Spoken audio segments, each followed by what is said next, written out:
Hello. Check. All right, ladies and gentlemen, boys and girls, welcome back. Have you all finished question number 53? Itna to common sense you should have had that when we have solved the full thing, you only had to copy it. What is the answer that you got?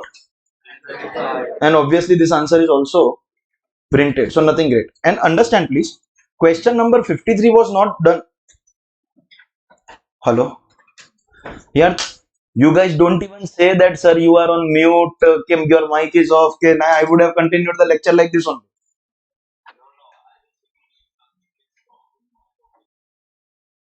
Yeah, when something is wrong with someone else, you are trying to find fault in yourself. Exactly opposite of human nature. People generally find fault in others. So you have finished question number 53? You should have. Question number 53 was not solved to apply the sections of PGBP. 53 was done to apply the process that we have studied. With this process, we can achieve the accuracy that we want. Yes, it consumes some time, but time management will be taken care of. Our primary target is accuracy. Ladies and gentlemen, in this series, now, as I said, 53 will never come in exam. The real type of exam question will be question 54 type. All you have to do is talk to them, talk to every amount, and you never know how quickly your question will be solved. Question number 54, page number 94. Please read the question. Mr. X furnishes you the following profit and loss account for computation of the business income under normal provisions of the Act. By sales 50 lakhs. Talk to this amount, 50 lakh. Talk to it. Ask the question in your mind and give the answer. Income, credited, taxable, no effect is the process. Don't skip any step. Just improve your speed. But do not skip any step in the process. Understood? Continue.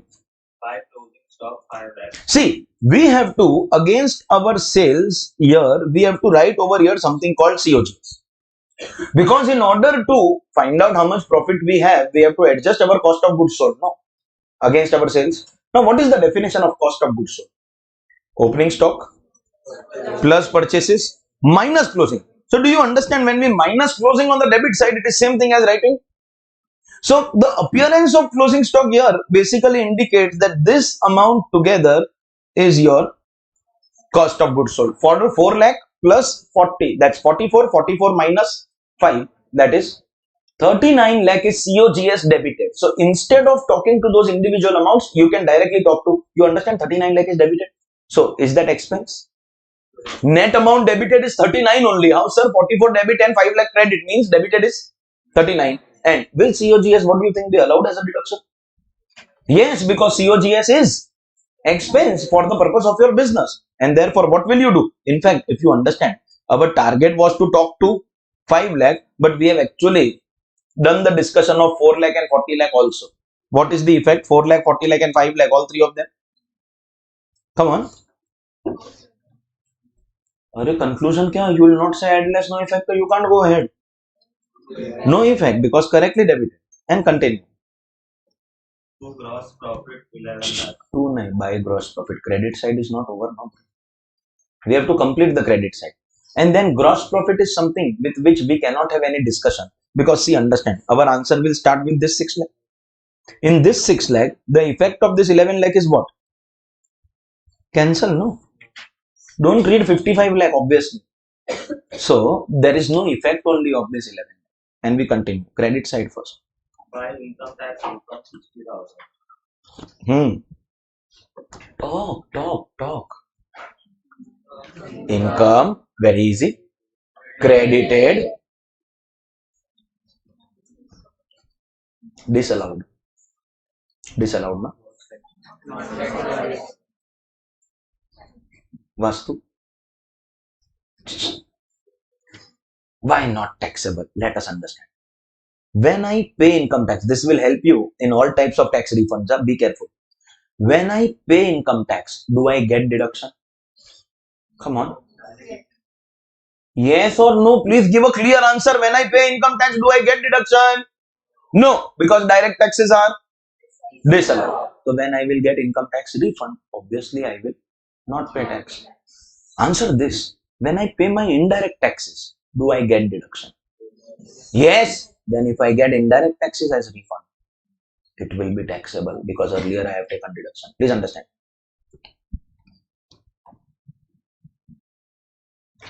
Direct taxes, when they are paid, they are disallowed, and therefore when you get your refund, it is going to be, you can't tax something that was not allowed as a deduction, correct? But let's talk about indirect taxes. When you make payment of indirect taxes, do you get deduction? And if you have taken deduction, then subsequently if you get your refund, it is going to be, do you understand this? Do you understand this? So let this serve as a note for you and continue and answer this question now. One more time, you can follow the process.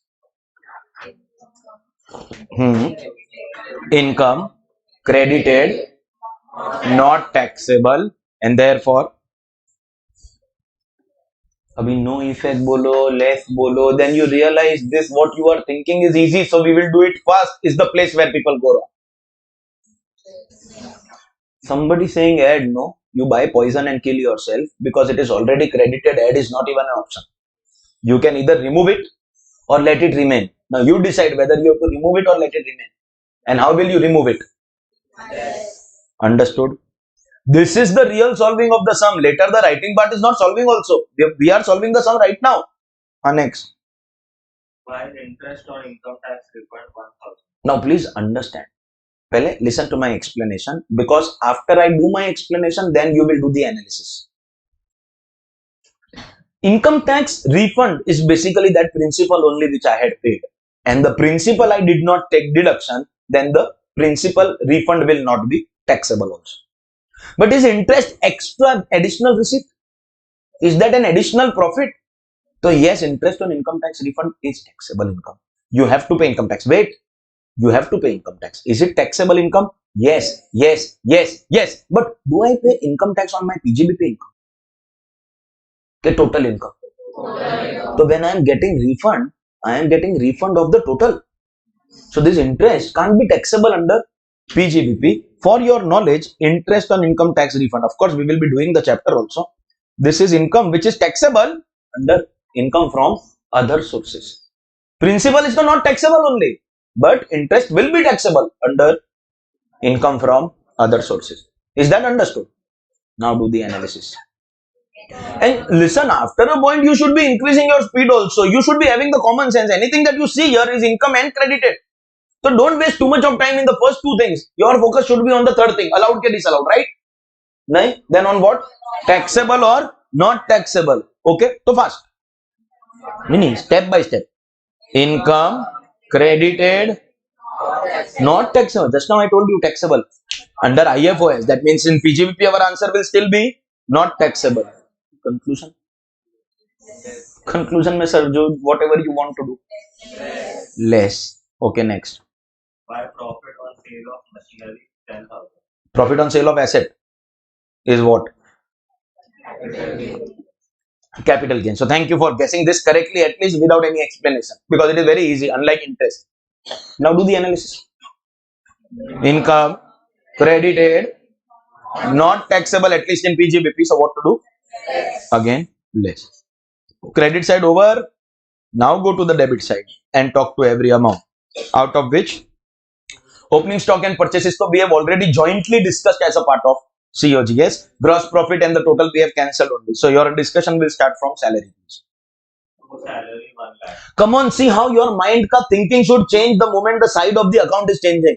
Now my mind is saying what? See if your mind is saying the same thing. The answer of the first two questions. Expense debited, which is applicable to all of them. My focus has to be on the third thing. Allowed or disallowed. The most important thing of PGBP, because that's the only thing given in the act. So what are the two answers? First two answers for all the amounts. Expense debited. So you will consume time in the third answer, not on the first two. Two salary, one leg. Yes, please. Expense debited, allowed. Allowed because right now we are assuming it is business. See, in case it is any household salary or anything, then they will give in adjustment. Unless and until they are very clear here, your assumption will be everything is a part of business. So right now your answer will be no effect. Correct? Next, continue. Yes, please. Expense debited and allowed, no effect. Fantastic. To charity and donation 50,000. How are you going scared in the first answer is not still difficult? No. Use your brain and get stuck in the third answer. Why are you getting scared with the first answer? Don't you understand? Whether in business we will allow or not, it is an expense which is debited. Now you decide for the third thing. When something difficult is coming, there is no point in getting stuck in the first answer that it is income or expense, or it is debited or not debited. That is clear, no? Now you think and answer the question to allowed or disallowed. Because that will decide your fitness for exam. Allowed or disallowed.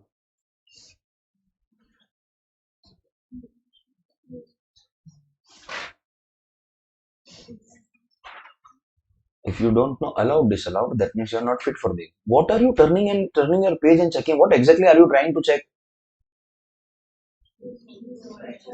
Donation is given for what? In business we give donations. That means it is obviously not for business. What are you trying to say? Are you trying to say that it is donation for scientific purpose or anything? Then they will say donation for scientific purpose. Contribution to scientific research association, something like that they will be saying. So this is a donation given to some charitable organization, nothing to do with my business. If they have to give you any tax benefit, they will give you in chapter 6A for donation separately. But in PGBP, there can't be any tax benefit for this. Supposingly, it was political party also. So they will give you separate tax benefit. But in PGBP, it was still not allowed.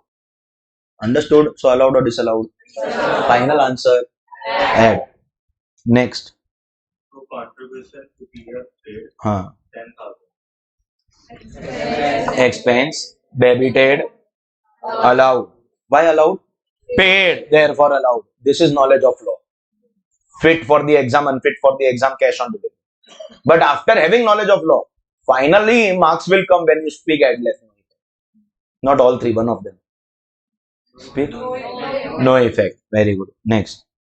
To GST 20,000. Now I'll tell you what is the problem. The problem, or you tell me what is the problem. Paid or unpaid. Correct? Eh? Supposingly nothing is given. See, I have solved this question 10,000 times. I know there will be an adjustment. But you can't be scrolling the question now. Right now, you will have to take an assumption and take a decision. Assume paid. Because we always assume in favor of the taxpayer. We are chartered accountants. So assume paid and accordingly answer. By chance, a portion of this is not paid. They will specify. For now, what do we assume? Paid. And if they assume paid, then what is our answer? Expense, debited, allowed. And debited and allowed? No effect. Fantastic. To professional tax 3,000. Just like salaried employees have to pay a fixed amount for doing job, businessmen also have to pay a fixed amount for doing business in the form of professional tax. If you want to do business in my state, fixed amount every month. Not dependent on income, because income tax state government is not allowed. So this can be professional tax of business, not of salary. And once again, assume it is paid. An answer. And therefore, To income tax 20,000. this is also assume right now it is paid. Everything we are assuming paid only. So this also you assume paid. An answer. Eh? Disallowed. Paid. Direct tax is always disallowed, paid or unpaid. So what to do? Add this. Next. To income tax penalty 5,000. Expense debited, disallowed. So penalty not just in income tax but in any law is going to be disallowed. Correct? Next. To other business expenses 1 lakh. Ridiculously easy. Come on, don't waste time. Expense debited, allowed. See, in the easy adjustments, you should be like expense debited, allowed, no effect. Don't skip the step, increase your speed. Because if you have this habit, the difficult adjustment will become easy. And that's our primary target. I will be giving you 2-3 questions as mandatory homework to do by yourself, to more than the law, to check whether if I follow the process, am I getting correct answers. It's a proof that if you don't skip any step in the process that I have given you, you will score in PGDP more than anybody else. You will score overall in taxation more than anybody else. And thousands of students have been doing that year after year, attempt after attempt. I take pride in saying, whatever be the final aggregate total of my student, I will show you mark sheets where taxation is the highest amongst all the subjects. I will show you mark sheets where tax marks are more than all India rank 1, 2, and 3. I don't belong to that category of teacher where I teach one subject and I say that my student got all India rank 1, all India rank 2, because believe me, when a student gets all India rank, any rank 1 to 50, if the student is talented because scored good in all the subjects, I can maximum take credit of the subject that I have taught. How can I take credit of your rank? Because rank coaching class can, because coaching class teaches you all the subjects by keeping different teachers, giving you the infra material, everything, guidance, everything. But an individual subject teacher cannot be, of course, doing too much of publicity as far as the ranks are concerned. Yes, my students do get rank, single digit mein all India rank 2, 3, 5. We have had plenty of rank holders, but you'll always see in all my material, pamphlet, etc., the rank part gets less priority. The main priority is the, if you see the photos of the students on the back cover of the page, some of them are all India rank holders at inter and final. But I am not even mentioned about it because my credit, I'm not a credit stealer.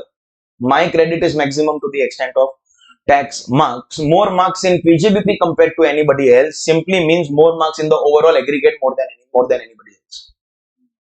And mark sheets I will show you where if tax ka marks was not there, the student would have failed both groups. Because have scored 40s, early 40s in all the subjects, you have to get 50% in aggregate. No? Tax mein 71, tax mein 69, tax mein 68. They are like, this helped me to cover up the total of all the other subjects. I can show you those mark sheets. And for this reason, ladies and gentlemen, it is my request that you follow the process.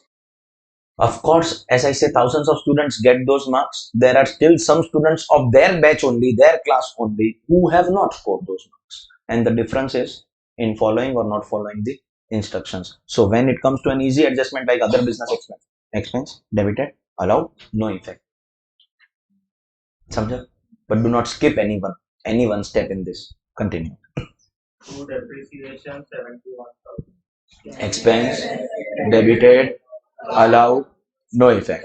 See, if as per tax it is something else, so adjustment will tell us. If there is no adjustment, then this is our answer. So we will give effect to add as per books only if we have separate data of less as per tax. Otherwise, no effect. And continue. To interest on own capital 25,000, others 50,000. Talk to them one at a time. 25,000. Expense, debited, disallowed, because anything taken by proprietor is drawing, therefore add. And then others, outsiders, expense, debited, allowed. See, your question is, sir, was it a loan taken for business? If nothing is given, sir, has TDS been deducted? If nothing is given, so what do you assume? Home loan. What do you assume? TDS not deducted. No? When the question is silent, you are right to assume anything. And assume in favor of taxpayer, like you did for GST. So therefore, what's your final answer?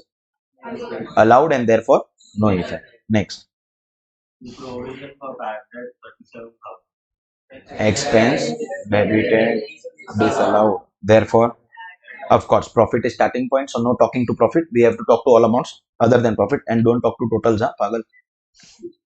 Now listen. Typically, exam question will be like this, where after PNL also many adjustments will be there. Clear hai? The adjustment may be easy or complicated. Easy will remain easy. Complicated can become easy. Challenge hai. Just don't skip the procedure. Don't stay out of the system. Stay within the system. See the magic. Check. Let's see. First. Purchases include one purchase of 1 lakh, for which the amount was paid by bearer check. Purchases also includes 1 lakh paid in cash to a cultivator for purchase of an agricultural produce. Let me first give you the hint one, that this 1 lakh and that 1 lakh are two different transactions. They are not the same. Is that clear? So you have to do what? Just talking. 3 questions and 1 conclusion. Do them separately. Do one at a time. First talk to the first one leg, this one leg, this one leg. And when it comes to difficult things, no, you have to do the same steps. Just do them peacefully. For example, the first question, the answer is very easy. Expense. Correct? Hai? Be very careful because there is high probability that you will give the second question ka answer wrong despite second being given in the question. But be very careful. What is the second question? I want to hear the question also. Debited or not debited? Think and peacefully answer because it is easy but you'll go wrong. Why do you say debited? Because a lot of students say, sir, it is in adjustment, so not debited. Sir, the moment you see the word includes, it means it is debited. So now you understand expense. Debited. This is knowledge of law. If you don't know this, you are unfit for the exam. Allowed or disallowed? Allowed or disallowed? Allowed. Why? Bearer check. Bearer check. Bro, this is called unfit for the exam and cash on delivery.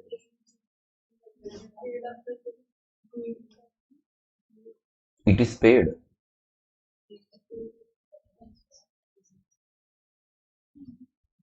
Whenever you incur any expense in excess of rupees 10,000, the payment has to be made through what? Check. Check nahi. Check is wrong. Check is wrong. Account pay check. Account pay draft. Electronic mode. Bearer check, for those who don't know, is cash. Bearer check is not check. It is cash. You probably went wrong because you don't know the difference between different types of checks. You don't know the difference between bearer check and cross check and account pay check, then tell me now. Because at intermediate level, it is assumed that you know. There is nothing to be ashamed of. It is okay to not know things. Not everyone is an expert at everything. Yes, agreed. Yes, ye inter student should know.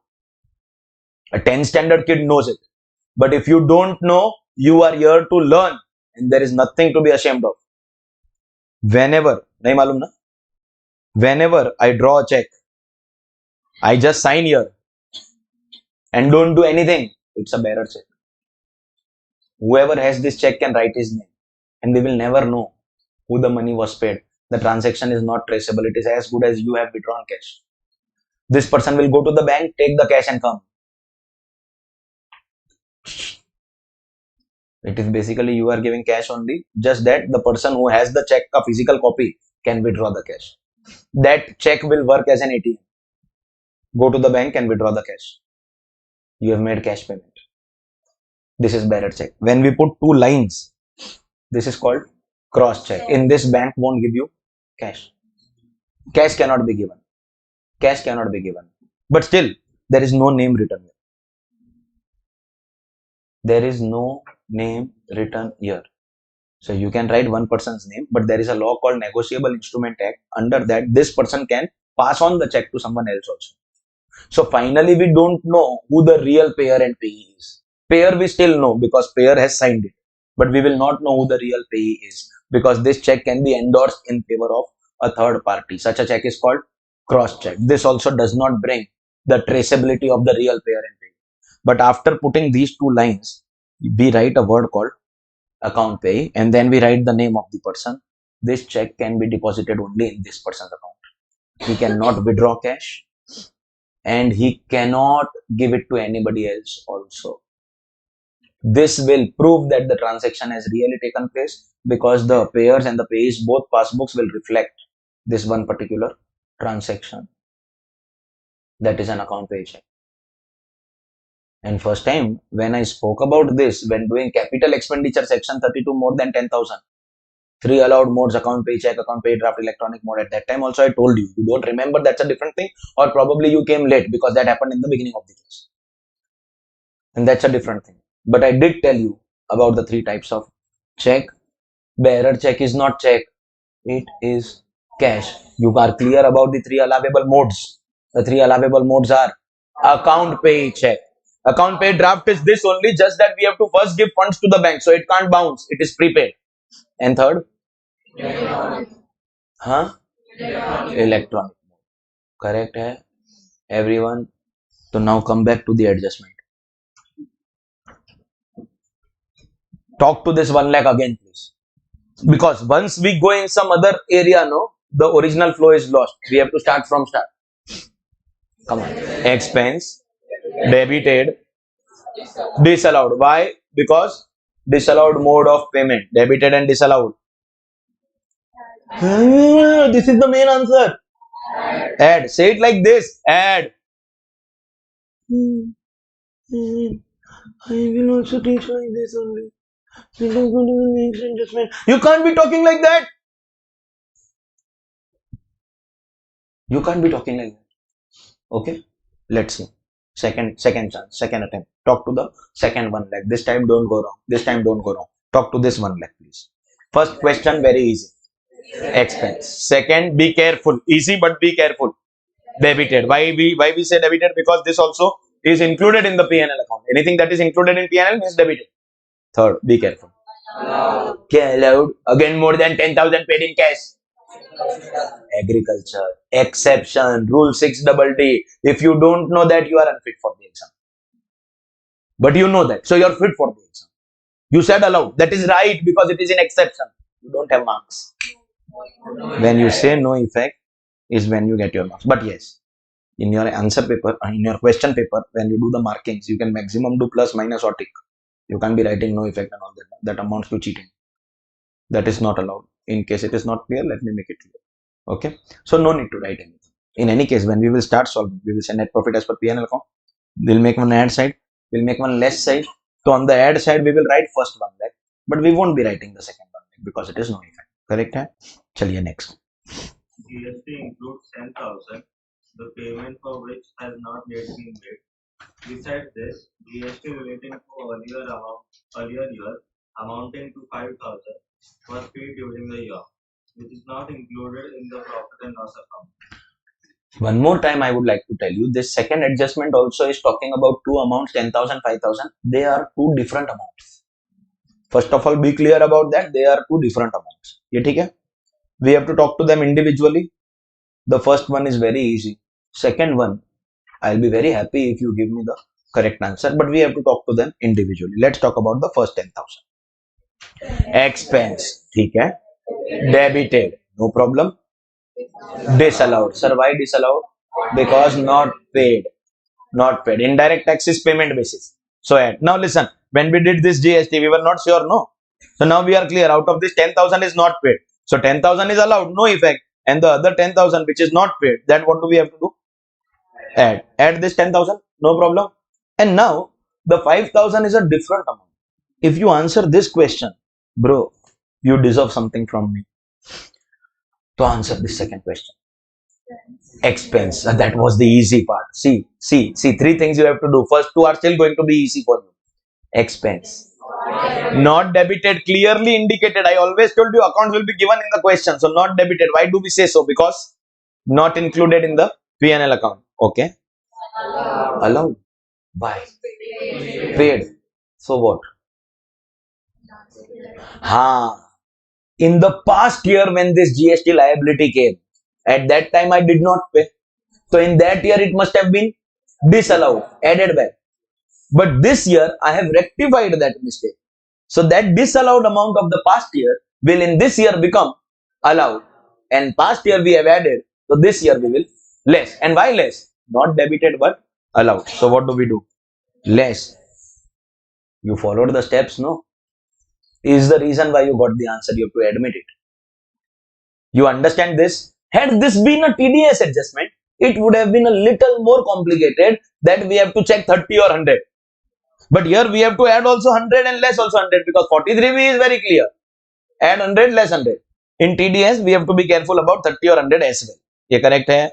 Okay, next.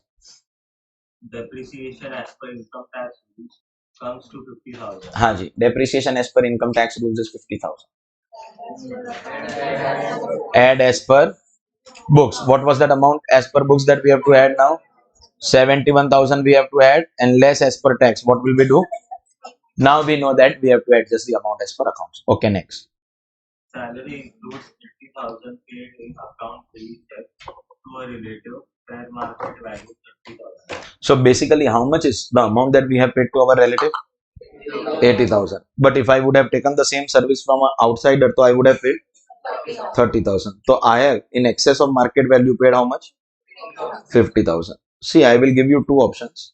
Option one, you can have your talking. You have to do the talking, no? You can do the talking to the net amount of 50 excess over the market price. Alternatively, you can talk to 80 and 30 individually. Talking to 80 and 30 individually is same as talking to 50 net. You choose. You want to do gross basis or net 50,000? Net 50. Talk to net 50, please.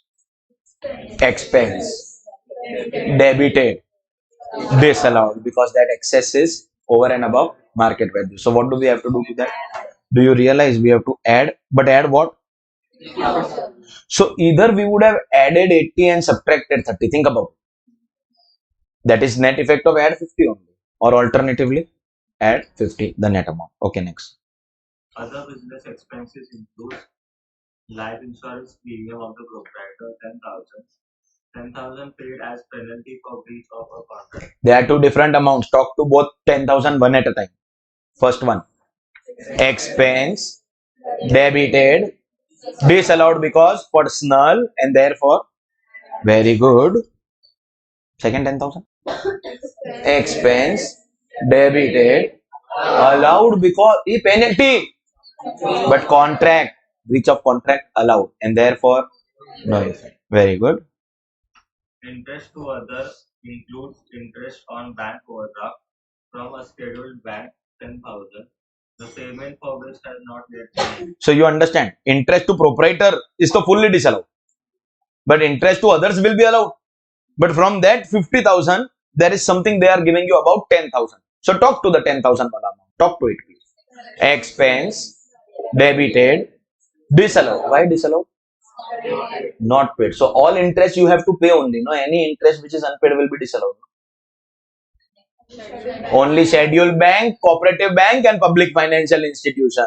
So 40,000 won't be disallowed. Only 10,000 we have to add. Okay. Opening stock are undervalued by 20% and closing stock overvalued by 25%. So that means I have made mistake in the valuation of opening and closing stock. Take a second. Does incorrect value of opening and closing stock affect my profit figure? Yes. Correct. So if I make any mistake here, think about it. In the valuation of this opening stock or in the valuation of this closing stock, it will effectively result in a wrong impact on my P&L. My task here is to identify because of that mistake what happened to my profit. It increased or decreased. And I have to do the reverse. Supposingly my mistake reduced my profit. So what will I do? Add the difference. And if my mistake increased my profit, so minus. So what I will do is, I actually have to rectify the values of both opening as well as closing stock. I will start my question only with that. That what is the rectification in the value of opening stock as well as closing stock. Okay. And I know that the mistake has to be rectified. There are four types of stock valuation mistakes you can make. Please understand. Opening stock undervalued or overvalued and closing stock same too. Correct? The rectification of these four mistakes can be either add or less. If out of four you do one correctly, you will automatically do the remaining three also correct. Which also means if you do the first one wrong, all the other three will also be wrong. This concept also comes in your costing syllabus in a chapter called reconciliation. Reconciliation. Your stock valuation ka differences are adjusted over there. One correct, all correct, one wrong, all wrong. So we'll approach it and we'll do it. Finally, what does the question want us to do? That we have seen. Calculate the income under PGBP. We have to calculate PGBP. In order to calculate PGBP, our format is fixed. But let us first finish the mistake that we have made in valuation of opening stock and closing stock. Correct? Hello? Let the real value of opening stock and closing stock be 100. So what have I done in my books of accounts to my opening and closing stock? My opening stock is undervalued by 20. Means can I say I have written opening stock at 80 and my closing stock is overvalued by 25. Do you realize this? If you have understood this, then only I will go ahead, because there's no point only going. 100 ka opening I have written 80 because undervaluation, and closing I have written 125 because overvaluation. At 80, as per books, what is the value of opening stock that I am getting? 4 lakh. And at 125 as per books, what am I getting?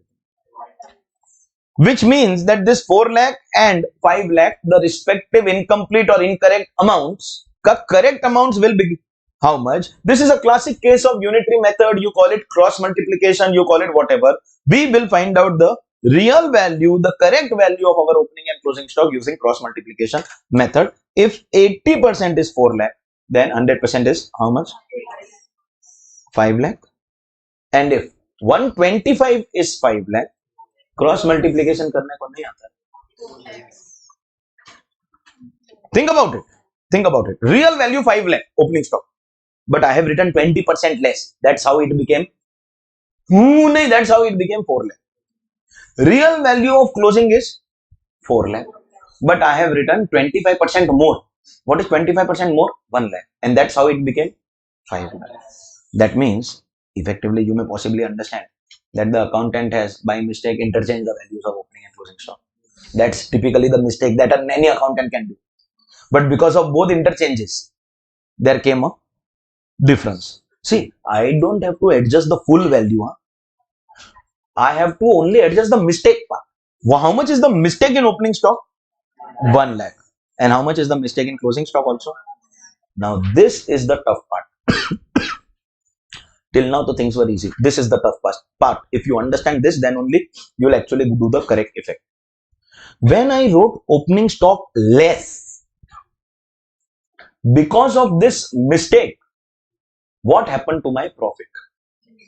If you reduce an expense on the debit side, profit will increase. So, do you realize, due to mistake, my profit happened what? What happened to my profit? Decreased? Increased. By writing less amount in the opening stock, I have increased my net profit. So how to rectify? By doing add. You understood? Do the closing stock part for me. By writing more closing stock, higher amount on the credit side, whom my profit increase. Correct hai? How to rectify the mistake? Do you understand this? Because if you do this correct, you will do everything correct. Opening stock you have written less, that also increased your profit. Closing stock, अरे तुम बोलता ही नहीं है कुछ यार. Closing stock also you are saying yes in everything. नहीं, हे भगवान. Opening stock, if I write less, so the profit will increase. How to cancel this increase? By minusing. Closing stock, if I write more, what happens to the profit? That also increase. And how to remove that? By minusing. हर बात में you are saying yes. That means you are definitely making mistakes in your rectification ka questions, in your reconciliation ka questions of costing. Is there any confusion here? Because this part, if you don't understand, you will always go wrong in stock valuation adjustments. By writing less amount in opening stock, what happened to my profit? Increase. How to rectify that? By minusing. By writing more amount in closing stock, profit again increase. How to rectify? By minusing. Or let me make this summary also for you. Stock valuation, opening or closing. If you do undervaluation of opening stock, that means you have increased or decreased profit. Come on. So how to correct the mistake? Minus. If you have undervalued your closing stock, that means the profit has decreased. So how to rectify? And believe me, bro, if this is minus, this has to be plus. Okay, let's see if you have with common sense understood what is happening. If you have done overvaluation of opening stock, you write on the debit side more. Debit side you write more, so profit decreases. How to rectify? Use your brain. If this is minus, this has to be plus, even if you don't check so much. Correct? Now don't still do it without checking. We all know. If this is plus, this has to be minus. If this is plus, this has to be minus. This is your classic X and 0 puzzle. But still, use your brain before doing mechanical activities.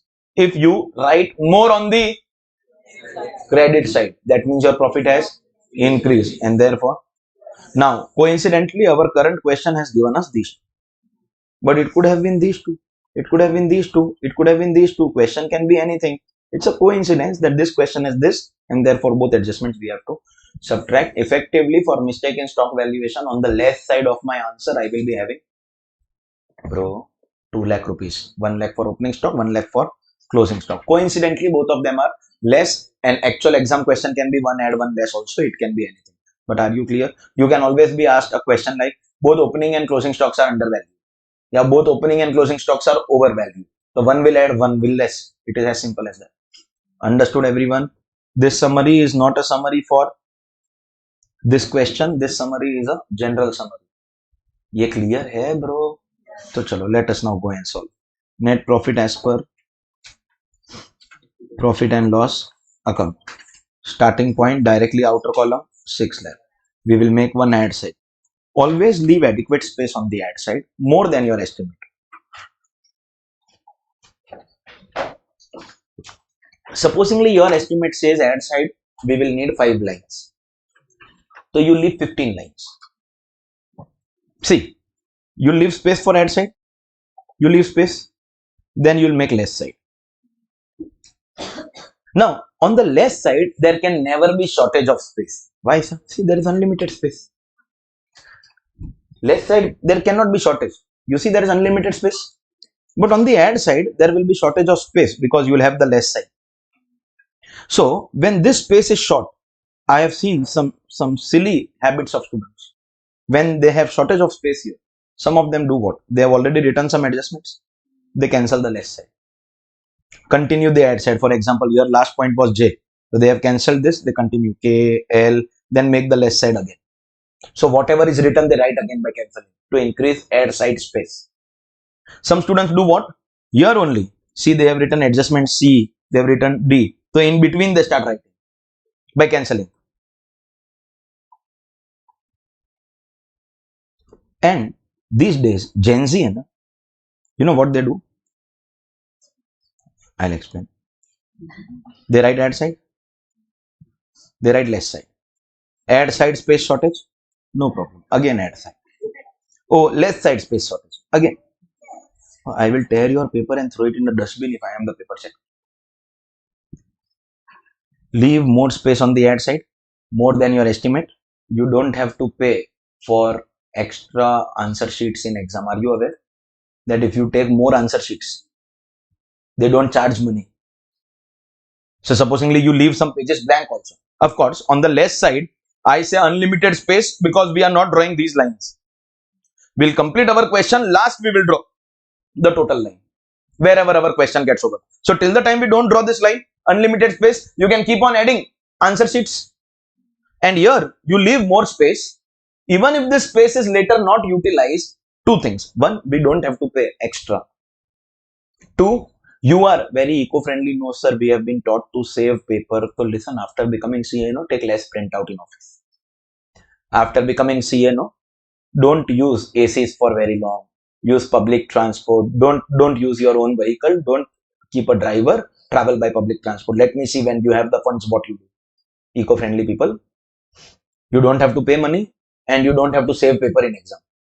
For saving paper, then don't write anything. Come like that only. Paper will be saved. And third, it's a mind game in your exam hall. Please understand. The first booklet is very thick. Most people finish their paper in the first booklet. But by chance, if you are not able to complete, they give you supplementary answer sheets. So people are not able to complete that. You have left blank space. Only you are aware. When that sheet gets over, scream at the top of your voice in the exam hall. Supervisor, supplement! Let everyone get disturbed. Everyone is wondering, looking at each other, what are you writing? I am not able to complete the original sheet also. Just when they are able to not digest that you have taken one supplement, in the next few minutes, supervisor, supplement, screen, play mind games. In that exam hall, you will be having 40, 50, 100 people sitting with you in the exam hall. They should be scared, really scared. Of course, if these people are only sitting, then they will know the game. They will. And when we used to be students, no, we had to fill physical forms. So our group used to go and submit the forms together. Our roll numbers used to be one behind the other. Now in online, no, you never know. You'll get with your friends, without your friends. You never know. We used to fill forms in such a way that our roll number used to come one behind the other. Our closest friends used to be ahead and behind of us in exam. Of course, there's no point copying because no one knows anything. But still, we had the psychological advantage of having our friends around us. Friends, good friends are such that when you are next to each other and when you are writing the paper, you just look at each other, and by looking at each other, you we've all done that, है ना? Aunty का photo है, same photo. I have shown them. I think I have. So this is basically what I am going to do to the economy, to the middle class. This budget will be historical because middle class will become history. I have some plans for you, but you have been coming every day morning only, na, now off late. So budget day pe I'll keep your session. You 2 days, online people also just take note. Saturday 1st, which is the budget day, and Monday the 3rd, I will be taking the morning slot. And by chance you have some time gap between me and the next lecture, so you have to sit here and do your self study for that much time. But on Saturday, if possible, what we will be doing is we will be having a live screening of the budget. We'll watch it together. So I'll be finishing your lecture by 11:30, and 11 o'clock budget starts, but first half an hour is time pass only. Not of much relevance to us. We will by 11:15, 11:20 we will start the budget, and we will be having a joint understanding of a first hand experience of what happens, because Saturday I am leaving only, taking early and leaving only because I have to watch the budget. So I can't leave at 11:30, and by the time I reach home, the part which is relevant will go up, and you also have no choice because you will be having IDT lecture, so you have to wait only. So that time gap we will be so that time gap we will be utilizing effectively by jointly watching the budget. Let us see what comes in the budget. We'll have to wait and watch. So for now, ladies and gentlemen, please understand, exam hall mein play those mind games. Tell the supervisor to give you an extra sheet of paper every few minutes when the other people will get scared. This is Australian cricket team strategy over decades, that the moment they used to come to India, we are going to win this 4-0, we are going to whitewash the Indian. They used to make statements, and we were always those scared kind of people. And with that confidence, they used to play mind games with us. You have to do the same thing. Get the psychological advantage over the other people in your exam hall. When a paper checker will be checking your papers continuously, the answer papers of all the students sitting in that hall will come, because they were scared. They have ended up making some blunders in their answer paper. And when everyone is making mistakes, finally your paper will come, which is better than the others. The paper checker will also feel, chalo, finally I have to give some marks. That plays a very, very important psychological role in the exam hall. There are only two ways of doing good. One, you be the best, but you are not. Both of us know. So, spoil the performance of others. If others are bad, you automatically become best. In Bollywood, they have shown a character called Chatur Ramalingam. Distract other people. You remember he used to insert magazines in the hostel rooms. 194. One night before exam, he used to insert magazines, educative magazines, in the hostel rooms of his classmates so that they get distracted, and he used to score marks. So either you be the best, but because both of us are aware that you can't, है ना? हाँ, but still distract others. Bring them down, you go up, is a good way. So please make sure add side you leave more space, leave 10-15 extra lines, less side don't draw these lines, so we have unlimited space, and this is how we will be solving. I must tell you, we have already solved the question. We only now have to write one by one. Have we written net profit? And now one by one we will check only those amounts where we see a marking. Wherever there is marking we will see, wherever there is no marking we won't see. For example, sales we will ignore, closing stock we will consider. Why we will consider? Because there is a marking. And for closing stock I don't have to do anything, I've already done the working note. What do I have to do? Less, what will I say here? See, I will say underneath over an overvaluation of closing stock, I have to subtract inner column. Why inner? Because total will go in the outer column, and that total we will put in the bracket. Presentation I have shown. Continue. Only those amounts where there is marking. First complete the credit side. So your next answer is income tax refund. Why are we subtracting? Because it is not taxable at all. कौन बोला disallowed? Is this contagious? Income tax refund because it is not taxable. If you can't get rid of these basic mistakes, then CA is difficult. You can't be making these mistakes at this level. You can't be doing it. Unacceptable, unpardonable. You can't be associating terms called allowed, disallowed with incomes, or taxable, not taxable with expenses. You are not understanding only what you are doing in that case. Okay, so not taxable. What are we going to do? Less. Next. Come on, only those amounts which have markings. Interest on income tax refund. Now, why are we subtracting this? Listen, there are three ways in which you can do it. Multiple ways, in fact, in which you can do it. I'll tell you the best way and the worst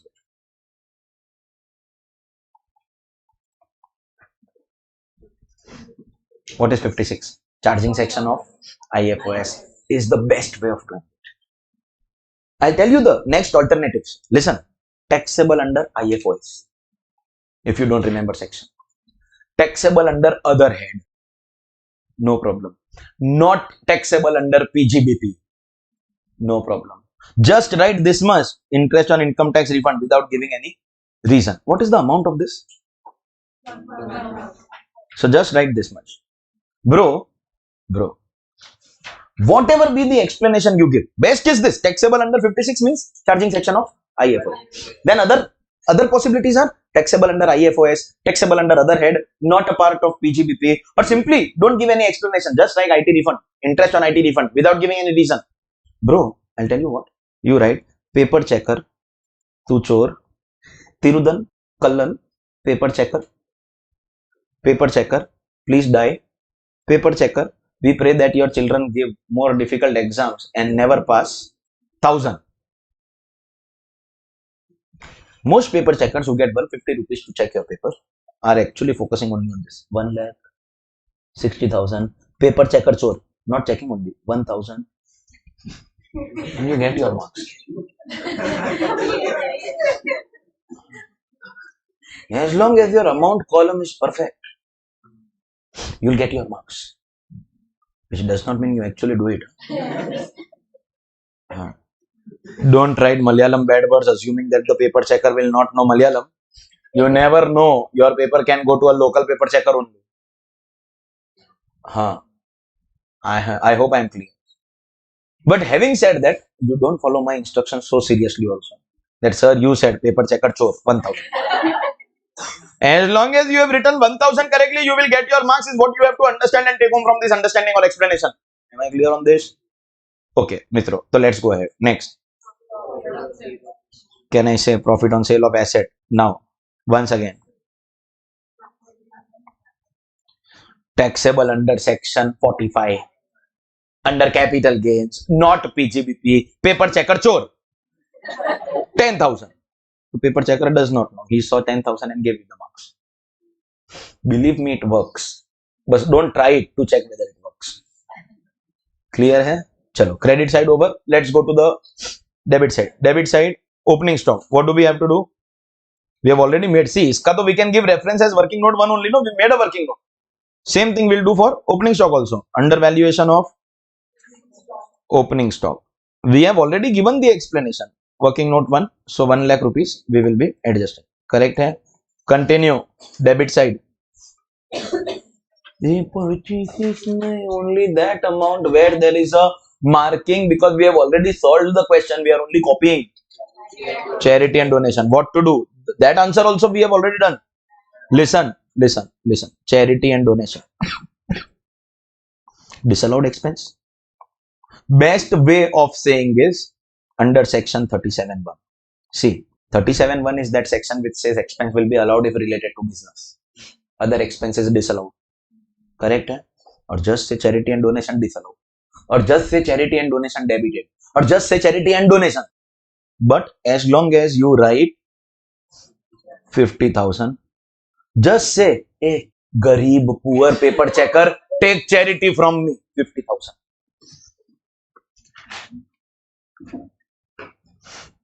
Or just say, dear paper checker, do some charity on me, 50,000. As long as your 50,000 is correct, you will get your marks. But don't try those stunts. Are ye clear hai? Okay, next.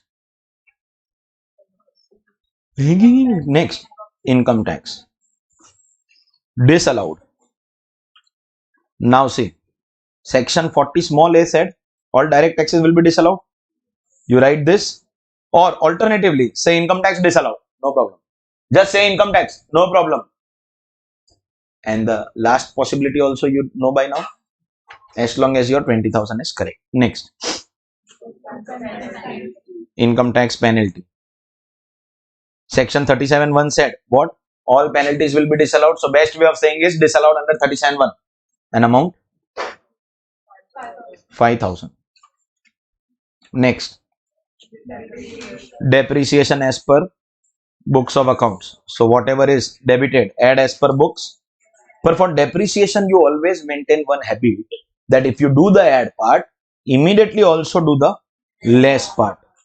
Don't wait for it. Depreciation as per tax, which is given to us in the question at 50,000. Add as per books, less as per tax will go hand in hand. Continue. P&L account is still not over. Interest on own capital. Add why?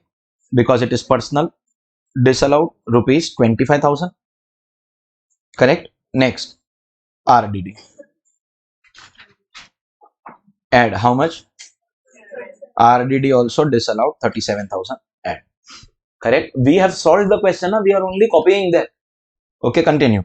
In adjustments, believe me, wherever you find your sign, no plus sign, minus sign, only that part is remaining. Everything else is taken care of. So, for example, in the first adjustment, what do we have? 1 lakh by bearer check. Now see. Expense by bearer check. Disallowed under section 40A subsection 3. Best way. Only disallowed?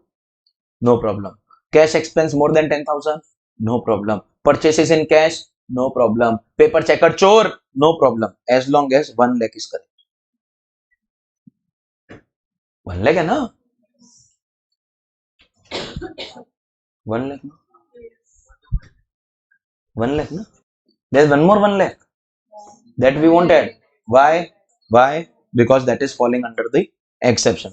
Next, GST unpaid. So we have to disallow. Again, that disallowance, best way of saying is section 43B. Or just simply say GST unpaid disallowed. No problem. As long as the amount is correct. Yes, but then past year ka GST we have paid, no? So that we have to give credit.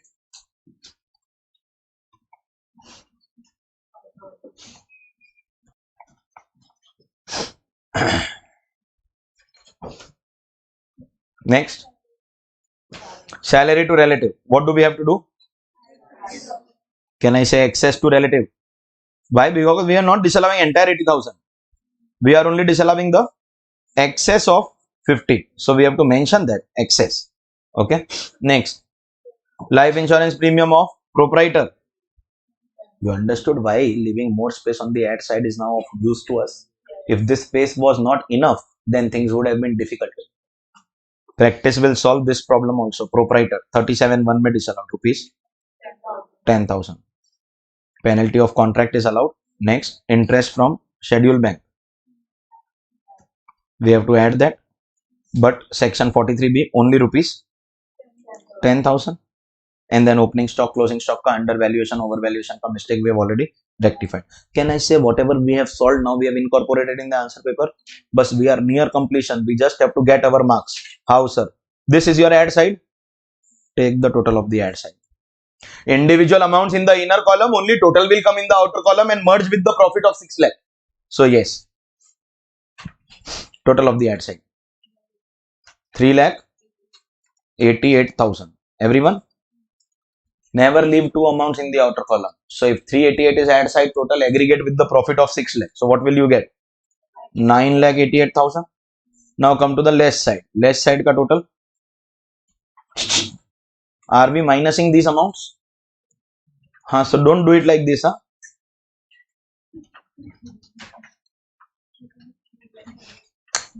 Right now we are adding them. 3,26,000. And this total you can put in bracket.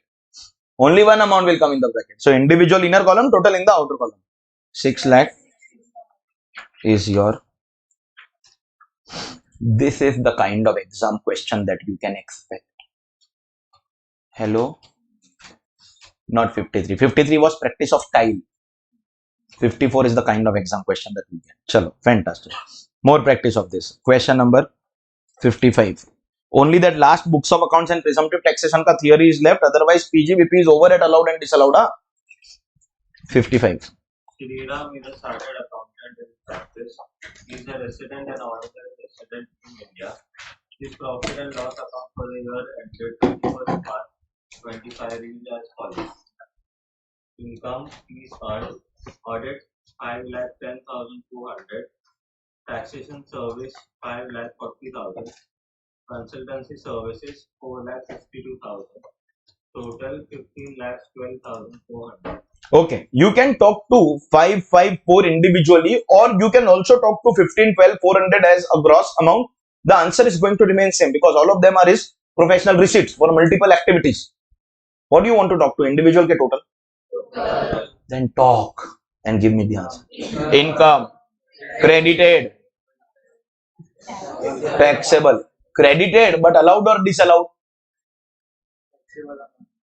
Taxable or not taxable under section 28. You can't be concluding, bro, without tax treatment, how you are saying no effect? That means all the incomes that are credited, you have to say no effect only. Income credited, so no effect. Bro, taxable in PGBP, therefore no effect. Normally you are late, this time you are early. Next. Dividend from Indian company 10,620. Peacefully, please. Income credited.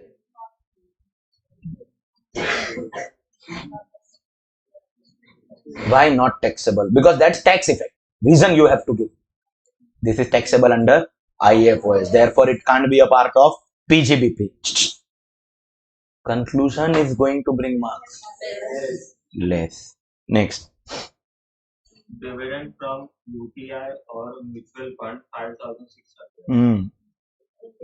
Income credited, not taxable because this will also go under IFOS. So what to do? Less. Next. Profit on sale of shares short term 15,620. Income credited, not taxable. Why? Because taxable under capital gain. So what to do here? Less. Next.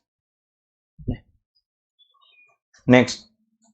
Honorarium received for valuation of answer state 6,230. Look at the reality, bro. A practicing chartered accountant earning turnover of 15 lakh rupees in practice for checking answer paper is getting 6,000 rupees. That's the reality of paper checkers. Unfortunately, if we start having expensive expert paper checkers, increase the exam fees. No problem. CA exam fees in any case, it's too less. In that also, the majority part, 30% is being checked through computers because they are OMR based checking. So paper checker has to check only 70 marks of your paper. Pay him good. And exam fees is in any case ridiculously low. So 2-3,000 के अंदर you are giving the exam, bro. CFA institute, other institutes are charging 50,000 rupees, 1 lakh rupees for one exam. So at least 5-6,000 also you will charge. No, people will pay the exam fees. Not a problem. Say like this, no, one group 5,000, both group 6,000. So people will give one group but pay for both. Safety. Okay, by chance, by the end, I want to give both groups. So you'll get free money. Because people may not give that exam but still pay you for both groups. Always keep the next version of your product such that people are tempted to pay you that higher value. Do you understand? I give lectures of CA final, 6 months validity at 10,000. You can watch 1.5 times. Means 200 hours ka you can watch 300 hours. Some chapters you can repeat. And 2 views, that is double. You can watch every chapter twice. And 1 year validity, means validity also I am doubling. Only at 14,500. High temptation. Students will like, better to take 2 views. You never know. I want to watch some chapter again, so I'll get one opportunity. Because we don't give extension. We can't be giving extension. Those who buy recorded lectures, those who are taking classroom admissions or Zoom admissions, get validity up to exam. 1 view validity, 1 view only, no, because class may you have already attended. That is for you miss something. And that won't have validity of 6 months or 1 year because you are not purchasing validity. We are giving you as a part of backup of class. So that is applicable till exam. And the difference in the recorded class ka fees, the difference is so less that people are actually tempted to go for the higher version. So ICAI is charging too less, which is why paper checkers are getting so less. Please understand, this is a practicing chartered accountant. Paper checking is not his main business. So the amount that is getting here is a side activity, is the maximum hint that I will give you. Now talk to this amount. Income, credited, not taxable. Why? Because taxable under IFOS. So what bhashan or bhajan I gave you right now? It is not his daily activity. This is his side activity. Means what? PGBP. Side activity is PGBP. No. IFOS. Therefore, less. Next. Rent received from residential flat let out. Market value name. Municipal valuation 68,000. Acha hua, you would have said, sir, financial reporting 76,000 and strike rate 70,000. Market value name. Market value. FR is CA final ka first paper and strike rate. Municipal valuation, fair rent and standard rent given. Bro, the stuff that is for selling, no, stop consuming. You can't be making drawings of your books. 72,000 is the actual rent received. Now talk to this 72,000. Income, credited, not taxable. Why? House property. Therefore, so by the way, I'll tell you one thing. In house property, 72 may not be the taxable amount. Because municipal valuation or fair rent, whichever is higher. So 76. Correct? Eh? Fair rent or standard rent, whichever is lower. So 70. 70 compared with 72, okay. Supposingly whichever is higher, ALB or actual, whichever is higher. But by chance, this was 74. So taxable house property would have been 74. Then we will subtract how much in PGBP? नहीं करेंगे, कुछ भी नहीं. So let this 72 remain. If this was 74, you're not understanding the question. If this was 74, so house property would have been 74. In PGBP, we will minus how much? 2,000. In PGBP, we will minus how much? कुछ नहीं. So this 72 is credited, let it remain. तो वही तो I am asking, what will you do in PGBP? How much will you less? 72 only. Because in PNL we have still written 72 only. See, what amount goes in house property is irrelevant. Profit is wrong by what amount? 2,000. Just because taxable amount in house property is something else, that does not mean this amount will change. Minus is still going to be of 72. Someone is saying 2,000. Someone is saying kuch nahi karenge. Just because house property ka amount is changing in PGBP, you will let 72 remain. You didn't understand my question. I was clear in my question. If this is 74, so what will be house property? 74. Of course, that is GAV, municipal taxes, standard deduction, but 74. तो in PGBP we will less or we will not less? You said नहीं कुछ नहीं करेंगे. We will less. How much? 72. अरे this is 74. Still in PGBP less 72 because we are rectifying mistake in this profit, and the mistake in the profit is to the extent of 72 only. You understood or no? So now what do we do? Less how much? 72,000. Correct hai?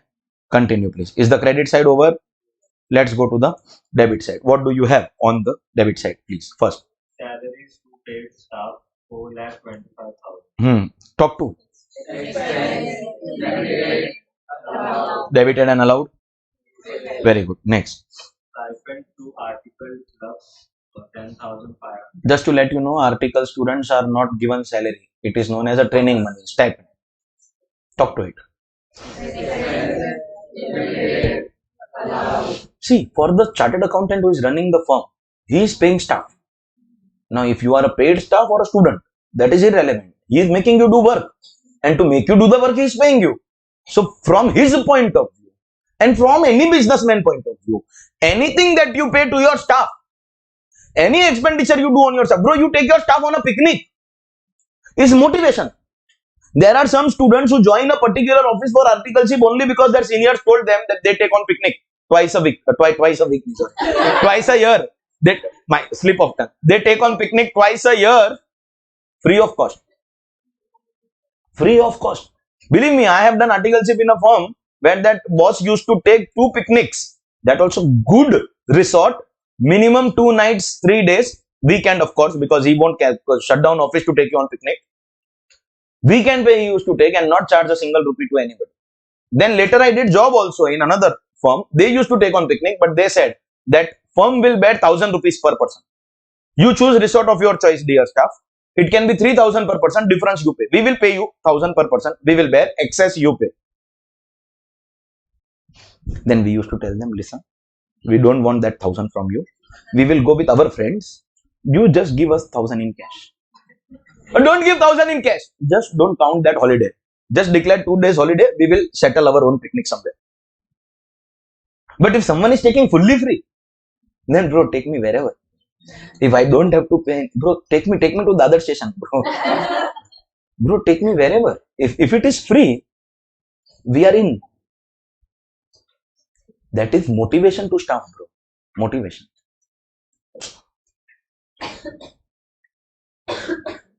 Office picnics are terrible, huh? If your partner is hitting a boundary, you can't stop. If he is, his catch, you have to drop. Sir, tomorrow I'll come late to office.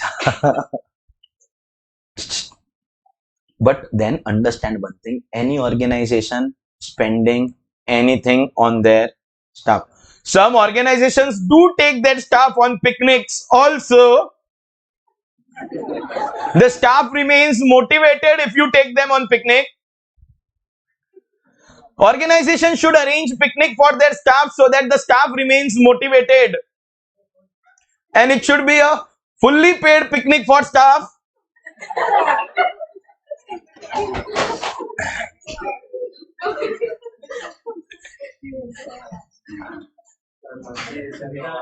Huh? When is the pic? No one is there. End of the day, for the business, it is like a day-to-day business expense. So whether it is the stipend to the article or the incentive to the article, they all will be allowed. And debited and allowed. What is your joint answer for all of them? No effect. Continue from rent, please. Rent 24,000.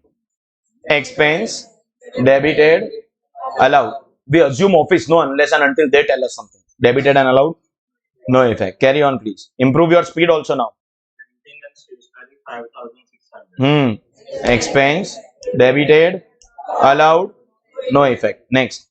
Contribution to recognized provident fund paid 30,000.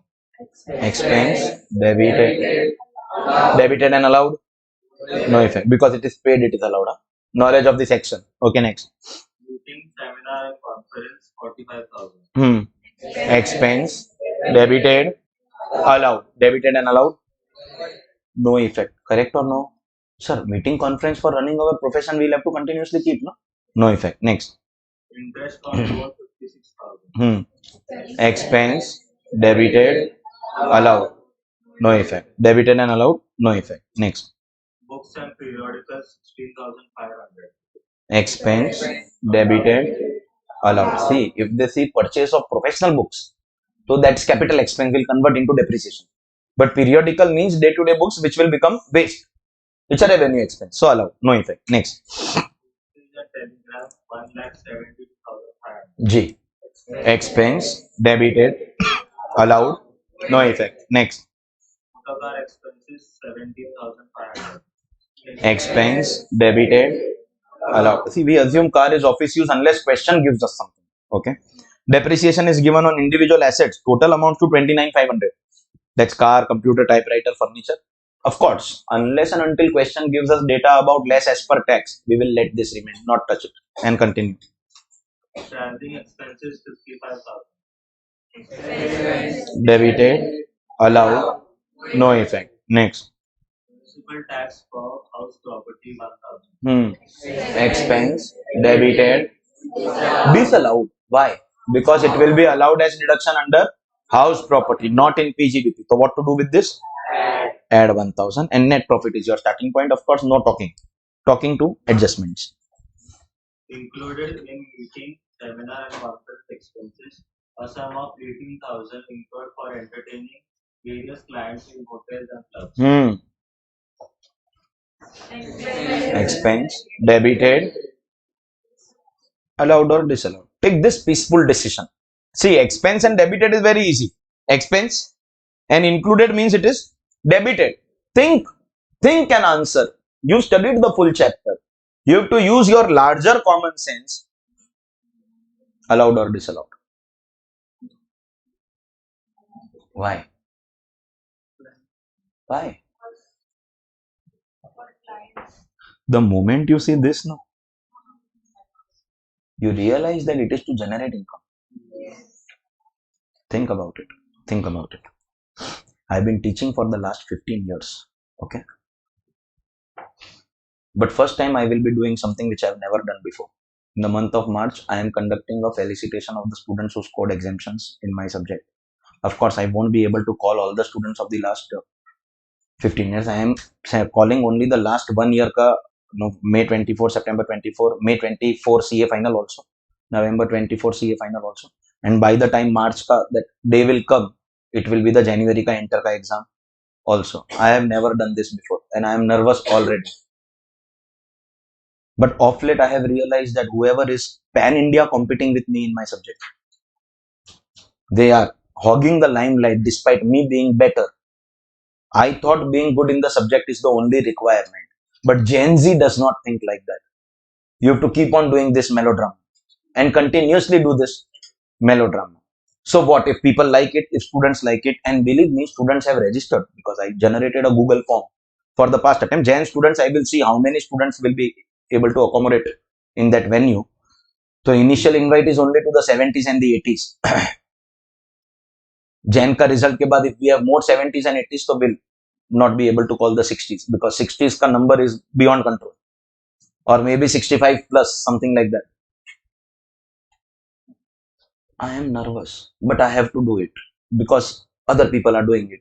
And if you have to be in this, and I say it with pride that there are students from Andhra Pradesh, Kerala who have registered, sir, we will come even if it is for 1 day, even if it is 3 hours. We want to meet you in person. We have only seen you on video. There are students who have already registered.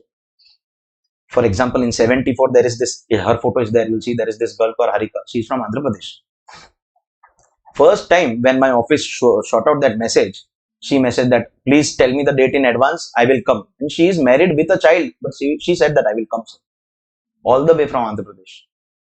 A couple of more students, Ashwin, Aishwarya, they are from Tamil Nadu. They have also, they may come, may not come because everyone, it is not easy. क्या बोला रे? Now think about it. If we conduct that, wherever I conduct that event, see, small event, big event, it is irrelevant as long as we are meeting together and celebrating the success of our students. Because it is first time, I am not going for a very, very grand scale. You never know. Students have registered. Tomorrow there may be some other priority.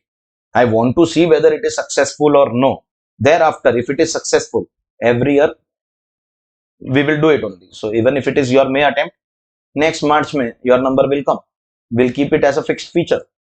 So in that last 1 year, whoever has scored, I am not sure whether all 60s ka people I will be able to invite, but 70s and 80s. Now, if there is All India rank 2 also, but has scored 55 in tax, I can't be inviting that because I am not taking credit of rank. I am taking credit only of my subject. It is as simple as that. But then I can't say anything right now. As time will unfold, we'll decide. Whatever is the venue, whatever is the charge, I'm not trying to say that I'm someone great who is incurring some expense. Ultimately, I'm celebrating the results of my students. But there is some expense that I will be doing in that venue, in that hotel, whether it is that event guy, whether it is the food arrangement, whether it is giving the trophies, that is final ka handwritten book no exemption. Believe me, those who are not from CA background also no are buying that book to understand the law in simple language. I showed you that handwritten book no. Inter students are buying for their office work. No, when the boss is giving some work by referring to this work, their practical implementation becomes easy. So for their office work, they are buying. My friends, qualified CAs, for a brush up of income tax law, they are buying. It is useful for anybody who is doing office work, anybody who wants to study for inter student wants to study for final. It is useful for that also. Inter student wants to study for their exam. Then also all the topics of inter are covered. That book I will be giving as gift to all the students and one trophy. So I am incurring that expense. Also, without going into the amount of that expense, the point is, should these expenses be allowed against my PGBP income? Ultimately, they will serve to a certain extent my marketing, don't you think so? Because everyone is doing that today. Ye social media algorithm that you are creating a function of that event, to you take small snapshots of students, convert it into a reel, you have content for your social media. Those students also who were a part of those images and videos will also put it to their story, etc. And their follower list is nothing but those who are going to pursue the same course. And maybe with those photos and videos get motivated to ultimately enroll for you. Just imagine this client is going in a hotel because the CA sponsored it and then telling his other friends that my CA is very good. He took all the clients out for dinner. So that friend will get motivated. Oh, good, yeah. Normally CAs don't talk also properly to their clients.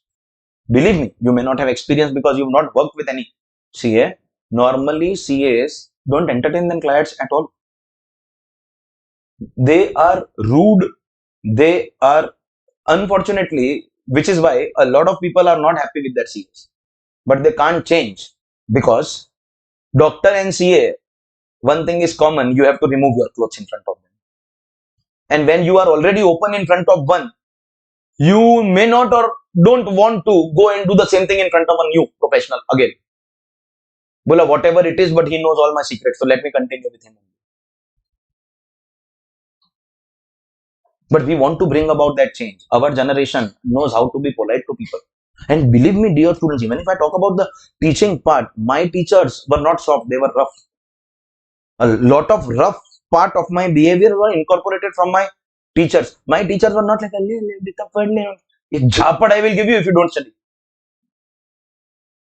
I know it's a us moment for you. 2 tight slaps you will get if you are not doing your work on time. My teachers were never soft and polite, which was good for me. But then I can't be the same in front of today's generation. They'll not come only to class. One day, for your mistake, if I scream at you, next day there is a probability that you may not come to the class, may not sit at the same place, even when the fault was yours. So we have to be to a certain extent soft as well. We have to change that culture. And we have to keep on entertaining, whether students or clients keep on incurring expenses on them, and therefore these expenses have to be allowed. Anything that you incur on your staff, anything that you incur on the people who are going to pay you, client bolo, coaching class ka student bolo, anybody who is going to pay you is basically a marketing cost, and therefore the expense should be allowed. Final answer. No effect. Continue, please. Incentives to article clubs, represent amount paid to 2 article clubs for passing intermediate examination at first attempt. So this incentive only we are talking about, no? Talk to it. Because earlier you said allowed, now you have data about it. It is still expense and debited. Earlier you said allowed. Do you stick to that answer?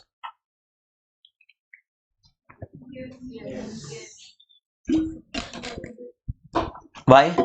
Because anything that you do for your staff, for any reason, you give money to your staff to go watch a movie,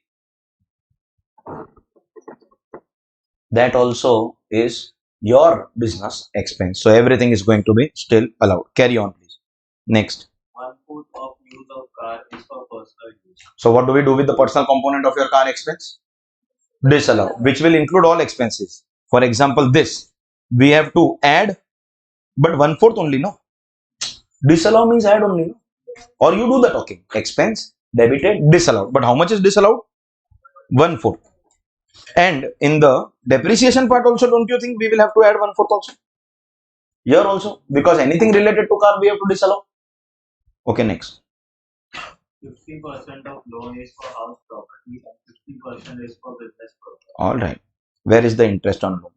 What to do with this 56,000? Come on, if you understood the car adjustment, then tell me what we will do in this 56,000. Add. Add how much? Not the full 56. Add only 50%. Sir, why 50%? Because only the personal part will be added. The business part will be allowed. Okay, next. ICAI follows approval basis of accounting. Printing and stationery include 2,000 being the cost of some stationery items purchased in accounting year 21-22, which was not provided in that year due to oversight and no reduction was taken in that year.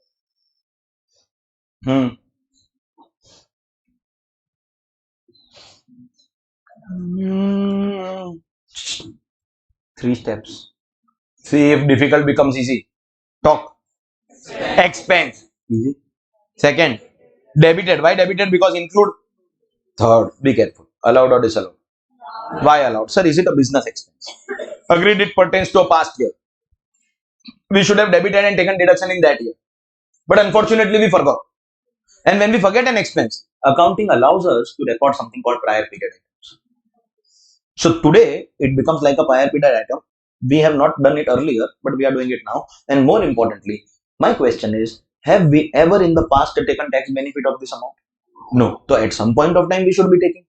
So we will be taking the deduction now. Allowed or disallowed? Allowed. Final answer. No effect. Why? Because it is already debited. Correct? Hai? Next. The WDV of the various assets as on 1st April 2024 were as follows. That means, can I say this is our data for calculating depreciation as per tax? So our first thing is going to be what? Add as per books. The depreciation in the, listen, in the books of accounts, they have given us individual depreciation of individual assets. Car is given. Typewriter, furniture, everything is given. Earlier we did what? We added only 1/4 of car. But now we understand that we will be adding the full amount, because we will be solving depreciation as per tax separately. Correct or no? Listen, ye gadeda. You add as per books 29,500, then you don't less this amount. Why? Because this is not the depreciation. This is the WDV of the block. You do the qualifying amount. You solve the depreciation. Find out the depreciation of all the 4 blocks. That is your less as per tax. Previous 2 questions, they had computed the depreciation. Here you have to calculate. Knowledge of section 32, 2 marks, fixed. Understood or no? We'll solve it. Next. Salaries include 25,000 paid to a computer specialist in cash processing seva in one professional assignment. Talk to it, bro. Talk to it. Expense, debited, allowed or disallowed?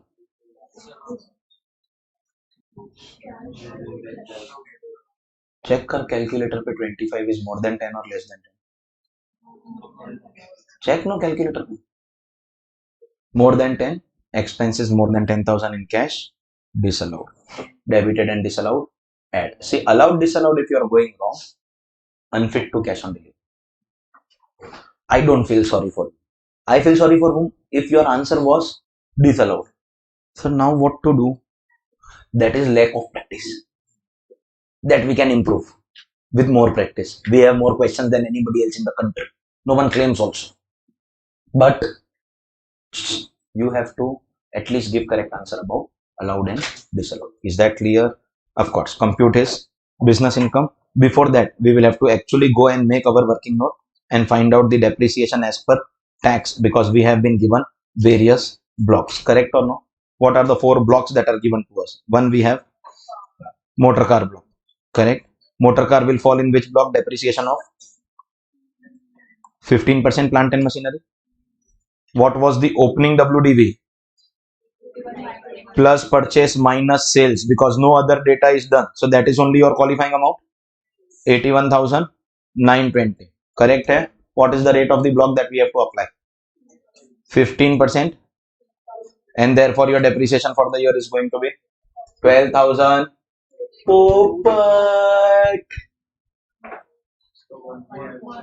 उसका 1/4 not allowed. So depreciation allowed will be only 3/4. Understood? Understood? Whenever any asset is proportionately used, so that proportion of expense will be disallowed. Now motor car expenses we can directly apply 1/4. But depreciation calculation 3/4 we take. That means automatically 1/4 we are not taking. Hello. Next block. Bol. Computer falls in which block? 40% plant and machinery. So in any case, it's a separate block. Correct hai? Directly see the qualifying amount? No. This is actually no block in the beginning. So opening is 0. We have some purchases that we have done in the current year. So that will get added in the block. How much is the purchase in the current year? 1,50,000. Fantastic. Minus, is there any sale from the block? No. So what is my qualifying amount? 1,50,000, on which I will apply the depreciation rate of 40% and get depreciation of rupees 60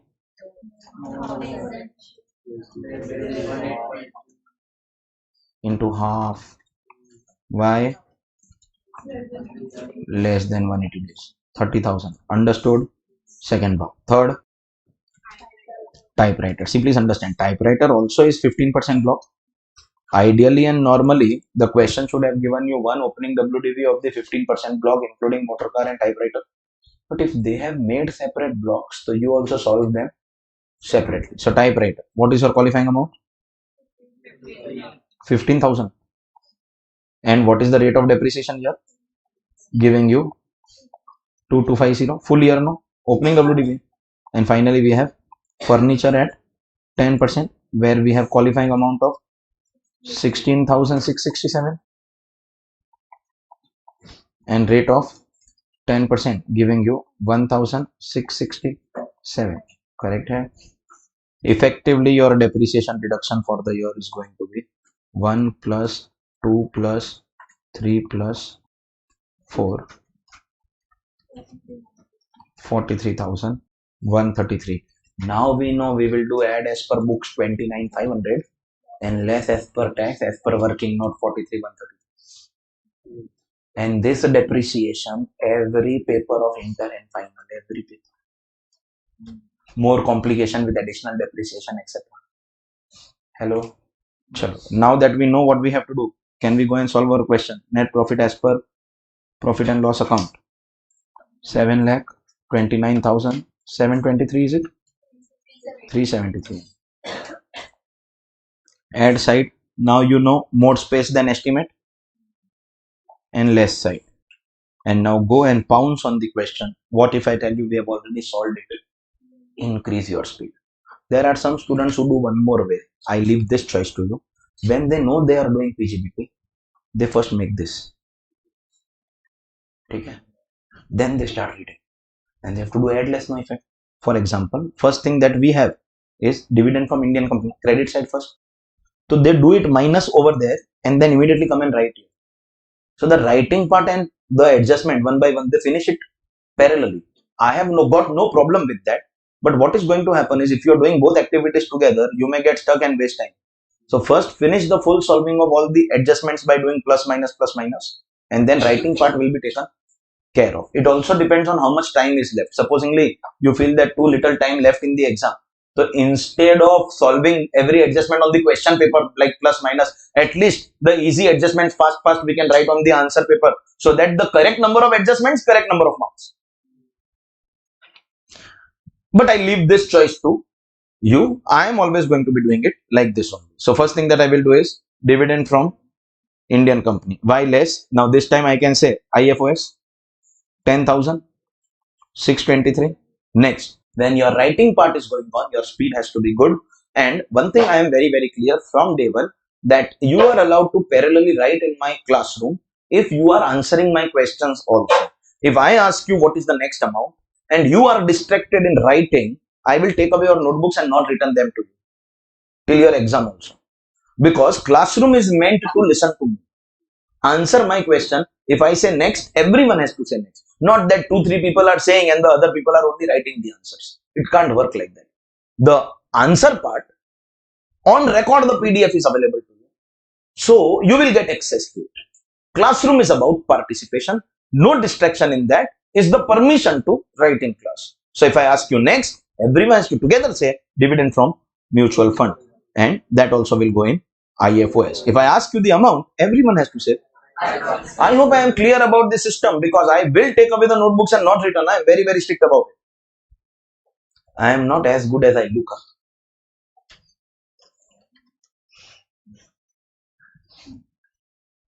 So please continue participating. Next.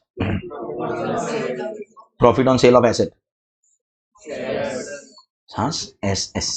Shares are also asset only, no? Because it is taxable under capital gain. How much? 15,620. Next. Honorarium to check answer papers. Why? IFOS 6,230. Next. Kallan 72,000. No. Rent received 72,000. Credit side over. Let's go to the debit side. Only the places where you have your markings. First, interest on loan, only 50% of that. Why, sir? 50% is personal use, so rupees 28,000. Next, motor car expenses. After that you directly have motor car. Okay, motor car expenses, but only 1/4 of it. So we have 17,500. We will add 4,300. And next is depreciation. Full depreciation as per books of account we will be adding 29,500, and full depreciation as per tax, which we are doing by way of working note 1, that is 43,133. correct hai? Municipal tax,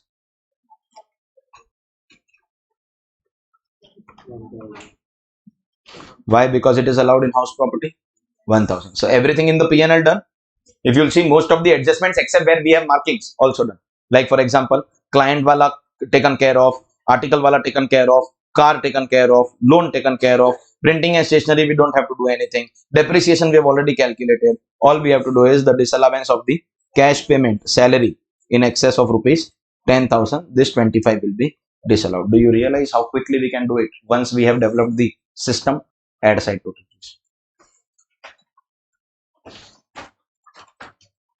Add side total is 87,875. Aggregate with the profits 8,17,248. Less side total is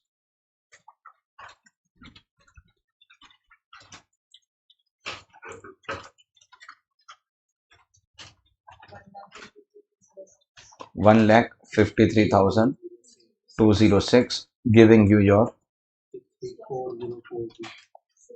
6,64,042. This is PGBP, ladies and gentlemen. This is how you have to solve questions of PGBP. Add less no effect is your mool mantra to get marks. Everyone is clear? Question number 56 is the only second type of question that can come in your PGBP. Till now, all the questions that we did were based on profit and loss account. But there are some taxpayers who follow cash system of accounting. You all are aware of that. An assessee is allowed to follow cash or accrual, whatever you want. Now, if you follow cash basis of accounting, your incomes and expenses will not be recorded on due basis. They will be recorded on receipt and payment basis. In such type of questions, you won't be getting a profit and loss account. Such type of question is not our regular system of net profit and add less. In a question like this, you will be given something called your receipts and payments account, which is your cash account. Everything that is written here will be income. Unlike your P&L account where incomes are written on the credit side, here the incomes are on the debit side because they are receipts, cash book. And here we have all your expenses. Obviously, being a cash account, it will also have your opening balance, your closing balance. We all understand opening balance, closing balance are not incomes or expenses. Correct? How to approach a question like this? We can't be picking any net profit and add less. There is no net profit. Okay? There we pick up the net profit and we examine what mistakes we have made. Here, what we will do is, we will come to the debit side. Is that our receipts? We will check how many of these receipts are related to business. For example, without any explanation, is this a business receipt? Yes. So we will examine what are the business receipts. Whatever are the receipts, we will keep on taking them. That total will be our PGBP incomes. And then in the expenses, we will again target and see what are our business related expenses. We will take the total of all of them. That will be our total of business expenses. Total of business incomes minus total of business expenses is PGBP.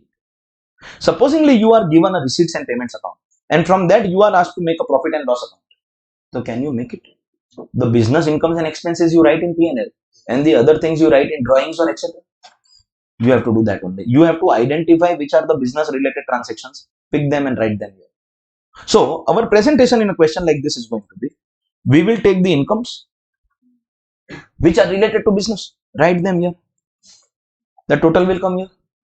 Then from this we will subtract our expenses, write the individual amount, total will come here. This is your PG. Unlike a normal P&L account where we pick up profit and make adjustments, here you have to pick only income and expense related transactions of business. The only different variation that can come. Normally, you will never see a receipt and payment account based question in CA exams at inter or final. 99% times the questions are on P&L based adjustments only, when net profit add less, all that we have been doing so far. But once in a while, when they want to make the paper really difficult, but like nobody should get marks, people should come out crying from the exam hall. They do ask this as well because you're taken for surprise, you're not prepared for this. If I tell you the last time they did this was November 2022 CA inter exam, November 22. In my humble opinion, with so many years of experience, November 22 CA inter was the toughest CA inter paper that I have seen. If you can pass that, you can pass anything. Now don't go and Google that paper because most of the questions over there are outdated for you. The law has changed. Those questions with the answers modified as per present day law are in your additional question. Same question, present answer. If you check that day ka suggested answer, it won't match with your knowledge of law. November 22, bro. The regime, old regime, new regime ka rates were also different. Is that clear? Coincidentally, those students who gave the November 22 exam and still cleared were the people whom I have already completed with CA final direct tax for November 25 exam. November 22, November 25. 3 years gap. I just recently completed that batch. Most of them were not my students at intermediate level. And I asked them, marks at inter, indirect tax. Sir, 41. Direct tax matlab total tax because inter is full. 41, 40, 41, 40. And that also their response was, sir, most of it was indirect tax. Direct tax mein what happened, we have no idea. And over the last 3 years, we had no idea what is direct tax. Finally, for a change, we have actually started liking and understanding direct tax because when a student comes at final also, My first day assumption is you are illiterate as far as direct taxes का knowledge is concerned. But that assumption is applicable to those who have studied intermediate elsewhere. You come in CA final and you sit in my class as a spectator. Sir, how many heads of income, sir? I think 6 होगा शायद sir. Salary, house property, business, capital gain, other sources, clubbing, sir. 6. Clubbing is not a head of income. That clubbed amount has to be added in one of them. If you behave like this, bamboo. What will we do with that bamboo that you behave and then you see? You can't be. Tallikullu. Bro, they have started learning Malayalam here. There's one more term. It will be very difficult for you to, but let me say it. Odi chitti adikyum. Odi chitti adikyum. Now, what are you anxious about? Not this question, not PGBP. All that is secondary in life. Sir, my first thing. Meaning of what? Odi chitti adikyum. Come on. Eh? No. I will break your hands and legs. How can you not know the exact translation? You know Marathi? You should know Malayalam. I will break your hands and legs. नहीं? अच्छा, that's कई काल OD चिट्टी. ऐसा कुछ. हाँ, ठीक है. निकी कोडचे मनसालो हम.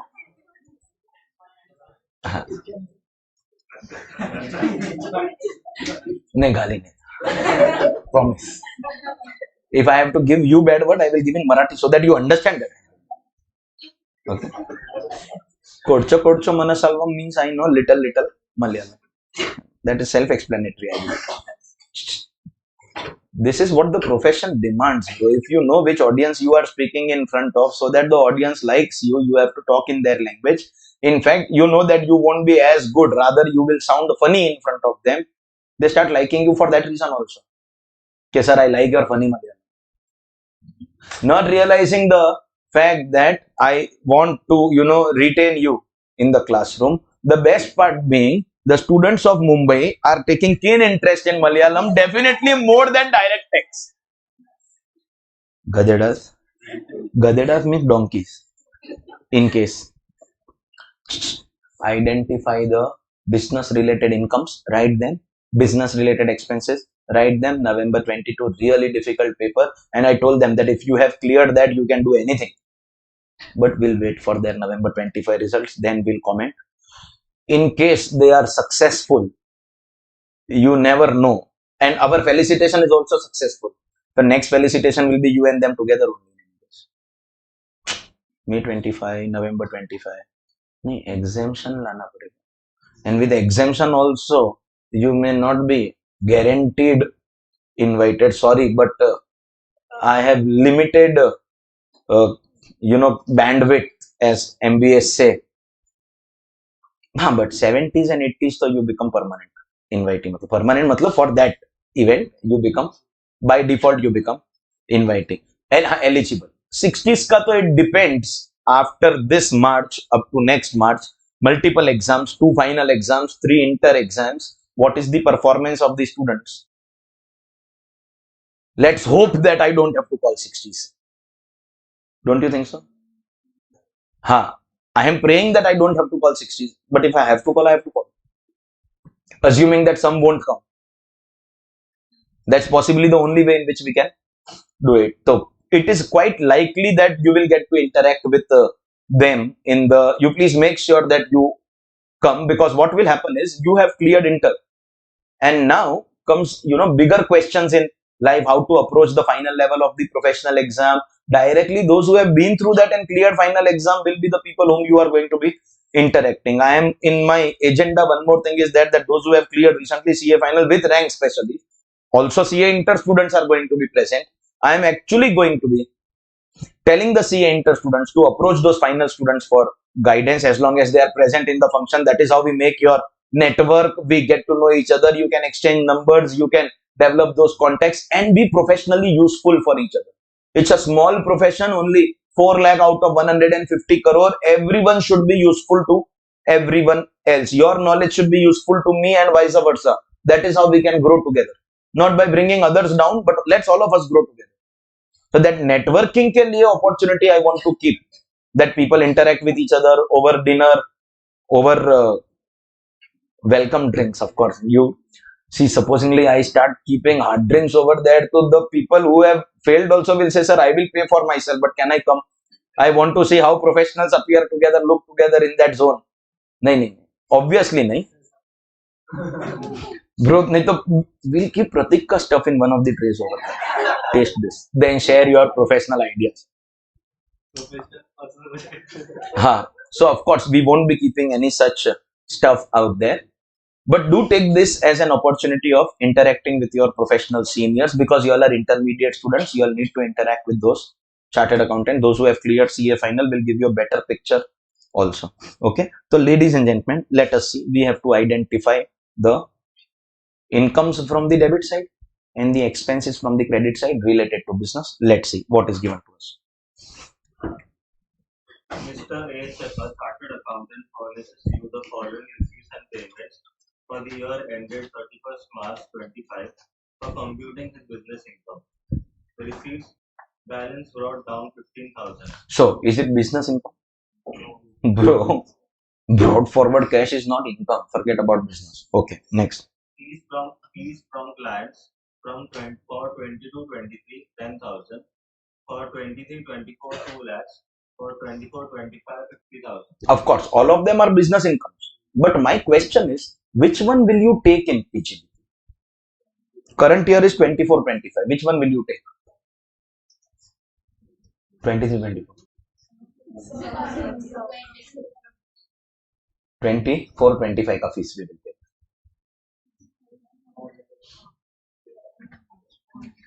Come on, give the correct answer.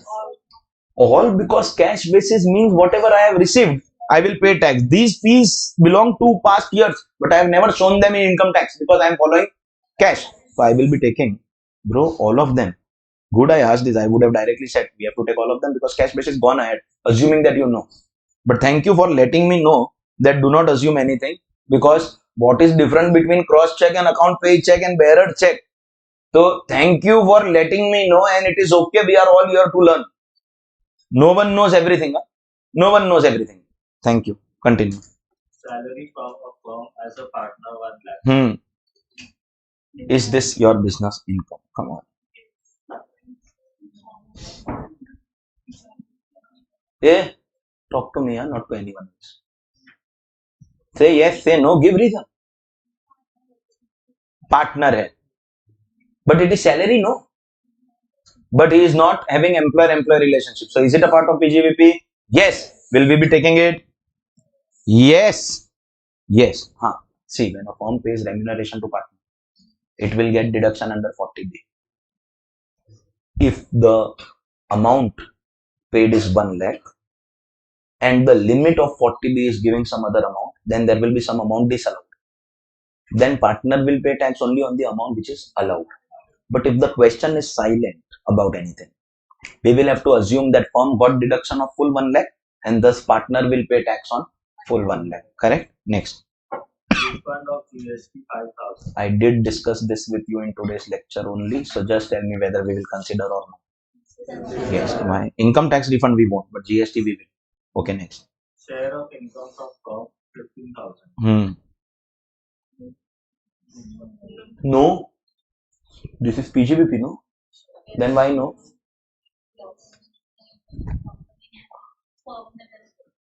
Firm ने पहले क्या पे किया? तो say no, it is exempt for the partner. Firm ने पहले पे किया. Be clear in your thoughts. Share of profit is taxable for the firm, so exempt for the partner. So we won't be taking it. Next. Of car 1 lakh. WDV as on 1st April 24, 2 lakh. So basically this is going to give us capital gain. Loss. तुम्हारा माथा गधेड़ा. We'll make the block. We don't know whether there is going to be gain or loss. Gain or loss will come only if the amount is going away. So right now we will make the block for charging of depreciation. Next. Dividend from Indian company 50,000.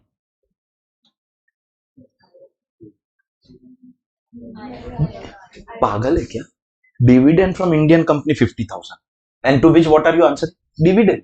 ये dividend तो दिख रहा है. You said that or no? You said dividend. तो ऐसा नहीं. You should say IFOS. You should say not PGBP. Dividend is dividend that I also know. So say, yeah, तो say full. Dividend. Dividend. अरे IFOS. And therefore here we will take or no? ये भगवान. Next. Interest on fixed deposit 50,000. Interest. IFOS. And therefore in PGBP, we won't be taking it. Total, of course, irrelevant. Next. Payment salary to staff for current year 15,000, for earlier years 25,000. Don't repeat mistakes. Which one we will take? Both, because we are following cash. Okay, next. हाँ बोलो. Allowed. We'll take मतलब ठीक है चलेगा. I take it. Okay, next. Purchase of car 1,50,000. Oh, capital gain and loss. Loss. Block. So we have opening WDV. We have purchases on the payment side. We have sales on the receipt side. We'll get our block. On that block, we will charge the depreciation. Next. Interest on loan 20,000. Yes. Take it. Take deduction. Next. GST 35,000. Problem. Nahin. We have to take an assumption because the question is silent about whether it is. Question is silent about paid or not paid. Pagal sun. If in the cash book it is written on the credit side, that means it is paid. Then only we will write. No? So it is paid. Thank you for not creating accounting trouble here, because you would have been in trouble. I would have just passed the information. Next. Purchase of books 50,000. Hello. But we will have to make a blog for this because this is not books and periodicals. Correct? Hai? Next. Personal expenses 60,000. Paid. Not allowed. Okay. Next. Income tax paid. Paid. Not allowed. And balance carried forward. Okay. Irrelevant. Continue. Adjustments. Mr. A maintains his accounts on cash basis of accounting. The fees received are net of TDS of 15,000. Besides this fees of 1 lakh is still outstanding as on 31st March 25 relating to the current year. Okay, ladies and gentlemen, let's talk to the 15,000 first. What is TDS? Every coaching organization, supposing the coaching organization has to pay me rupees 1 lakh. You think I must be getting at least 1 lakh to complete your batch?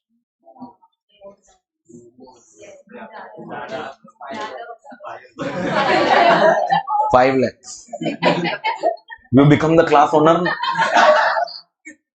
I will work for you. I will resign. I am typing my resignation. I hereby resign from. Open the class. Bro, I don't trust you. I'll resign and I'll come. Then you'll say I don't have money.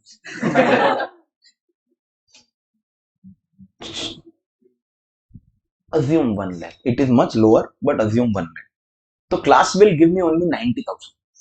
Why 10,000 deducted? Overacting. TDS, which class owner will pay to the government, I will get it back. TDS is basically my income only. I will get it back in future by adjusting against my tax liability. Until few years ago, TDS ka weightage in CA Inter exam was 1 or 2 marks. So I used to tell CA Inter students, don't use your brain because you don't have also. And whenever you have something in shortage, you should use it less. Correct? Eh? So whenever you have TDS amount, add in income and minus in tax. Bus, don't use your brain. Add in income. Why? Because if I have received 90,000, my income is still 1 lakh. And in my tax payable, minus that 10,000 because that is already in advance went to the government. It has already gone to the government. Add in income, minus in tax. Of late, the weightage of TDS is no longer 1 or 2 marks. It is 3-4 marks. Double level. So I don't leave TDS altogether. Believe me, once upon a time, the amount of time consumed to do TDS is too much. So now I don't leave altogether. but I can't be doing TDS like I do with CA final student. With a CA final student, I spend 7 lectures of TDS out of 70 lectures. 70 lectures? 7 for TDS. Means 1/10 of their batches. TDS. 21 hours it takes to do TDS. And everything is done like I do all the theory in your class. Every word I write. I can't take 21 hours for 4 marks ka weightage. But for 4 marks, I can't leave also. For 1 or 2 marks, it was okay to leave. I have designed a way in which I cover everything, but I still don't consume that much time. I will get done with TDS in about 7-8 hours without skipping anything. There is a way and everyone is comfortable. I'll talk about it when I come to TDS chapter. Right now, do you understand that in the fees that I have received, 15,000 is deducted. Deducted matlab on the cash side, it won't come only. Think about it. Receipt side, so I'll write net amount only. But is this 15 also my income? Already gone in advance to the government? So this 15 also I will have to add. Is correct? Because it is current year. And what about that 1 lakh? Is also current year fees. So we will write on the income side? No. Why? Because we are following cash basis. So this we will not write. Correct hai? Chalo, next. During the year, Mr. A received a holiday package from a client worth 20,000. Will you take it in pages?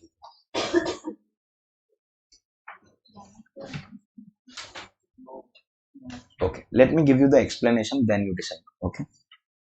Whenever you are doing any kind of business or profession, you will receive the contractual part of that business or profession, hopefully at the completion of the batch.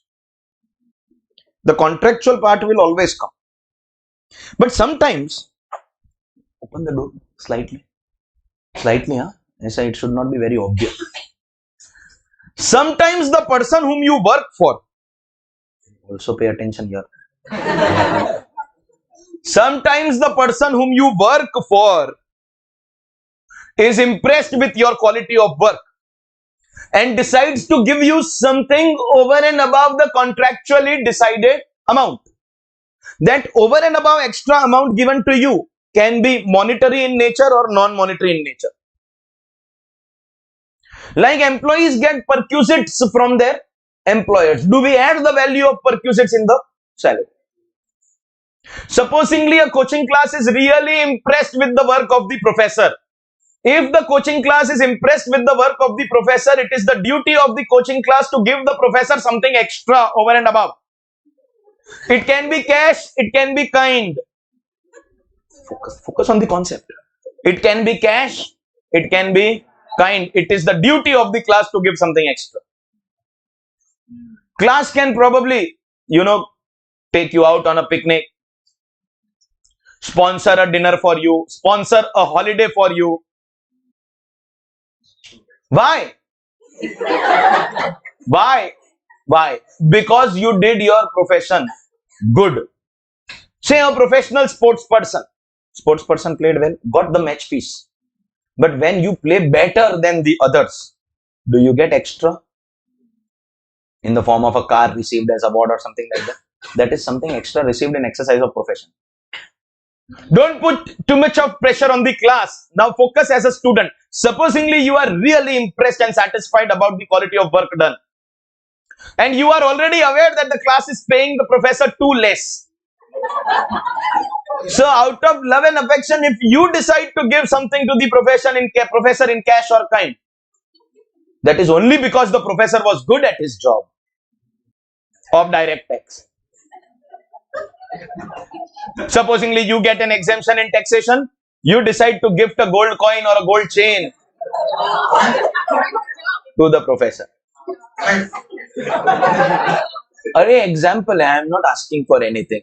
Even if you give, no, I am not going to accept it because I don't accept gifts from students. I am not doing anything great. I am doing my job and I am getting paid for it. It is too less, but I am getting paid for it. I am not doing anything great. And if I am doing my work effectively, better, passionately, that is because I have voluntarily chosen this profession. No one forced it upon me. So if I have voluntarily chosen, it is my duty to be passionate towards my job. If I am not good at it, then I am not good at anything in life.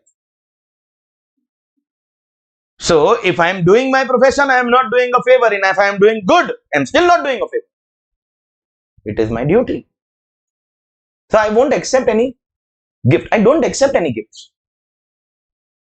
But if the class owner gives, I will take it because already payment is less. That is over and above your fees, working as perquisite for you, the receiver. So just like for the salaried employees, we add the kind benefits. For professionals also in income, we will add the kind benefits. By chance, the student gives the gold coin or chain to the professor and the professor accepts it. Why? It was not out of love and affection. It was out of doing your job really good. And the value of that gold coin or gold chain will be added in your PGBP. The sportsman ka value of the car received, etc. will be added in PGBP. You go and win Olympic gold medal. So the governments will give you something or the other. Of course, if it is covered in the exemption, award or reward given by central government or state government, that's a different thing. But sometimes some industrialist also is impressed that very good, I will give one gold chain to Neeraj Chopra or Abhinav Bindra who won gold medals for India. That is in exercise of profession. If your doctor has done a good operation for your family member, over and above the fees, you give some gift to the doctor. All that you do to do your profession good, you get something extra. Accepting or not accepting is a matter of choice of the professional. But if you are accepting it, it is basically a kind professional receipt and it has to be added in your PGBP. So dear class owners, kindly keep your faculties happy.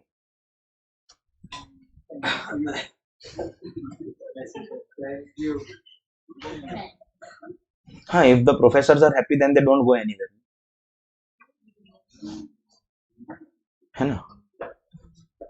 In coaching profession, remember your biggest asset is not your brand or is your teacher. If the teachers are good, the students will come. But believe me, if we remove one of the ACs from the classroom, no, it won't affect the admission because in any case, you only want it often. If infrastructure is slightly compromised, so we are giving the best possible infrastructure where your seats have cushions. Believe me, go to any of the neighboring building. Open challenge hai.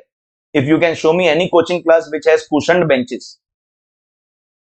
Bro, we used to sit for 8 hours. The benches were made of wood. In the evening when we used to get up and touch the bench, it was warm. Warm benches. And we used to be warming the benches full day. And bro, that condition of that part of the body every evening, unbearable, bro. To go home and sit on a pillow. But by chance we compromise on this infra. Students will still take admission. In that bench ka size where currently supposedly on any bench of our classroom 4 people are sitting, of that same size ka bench we used to be at least 8 to 10 people. Same bench ka size we used to be at least 8 to 10 people. We used to go for the teachers, not for who is the class owner or the brand or anything. Because student is not interested in the brand. I am here for education. Whatever be your brand. For anyone to survive in the coaching profession, you have to be having the best teachers and the best paid teachers. Correct hai? So bro, anything received extra in exercise of profession, add it to your PGBP. Clear? Last.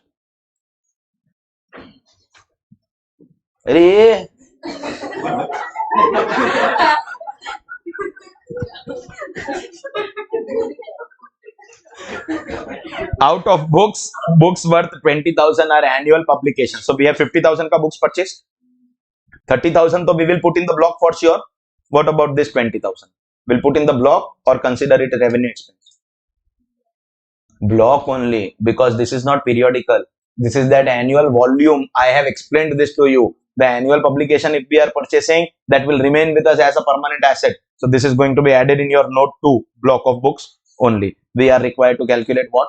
PGBP. This time the presentation is going to be total of incomes minus total of expenses. So what we'll do is go to the income side and one by one keep on writing. First, fees for all the years.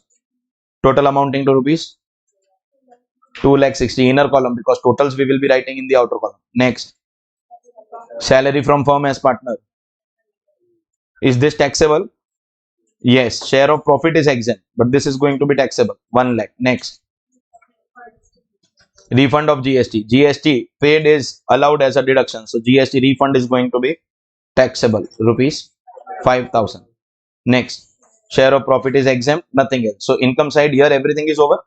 Let's go to the expense side. Expense side may we have first salary to staff for all the years, total amounting to 40,000. Next, other expenses amounting to 50,000. Next, interest on loan amounting to 20,000. GST that we have paid 35,000. Next, okay, so we just have to make our two depreciation ka notes, but other than that, what do we have in adjustments? We have the amount of TDS 15,000. We have one holiday package that we have got from our client 20,000, and I think that's it. We just have to make two notes. One, depreciation on car. So what is the opening WDV given to us? 2 lakh. Add, we have made purchases 1 lakh 50, minus we have also made sales of 1 lakh, giving us qualifying amount of 2 lakh 50. First of all, we will have to calculate profit on sale of asset because we have received 1 lakh rupees from sale of asset. No, no profit or loss. What are we going to calculate? Depreciation. What is the rate for motor car? So will we apply 15% on entire 2 lakh 50? 150 half rate na? Why? More than 180 days. Correct hai? So we'll apply full 15%. Depreciation here will be 37,500, and we have one more block, depreciation on books, including annual publications. Correct hai? I think there is no opening WDV. Our qualifying amount is directly 50,000, and on this 50,000 we apply 40%, so we will get 20,000. Everything taken care of.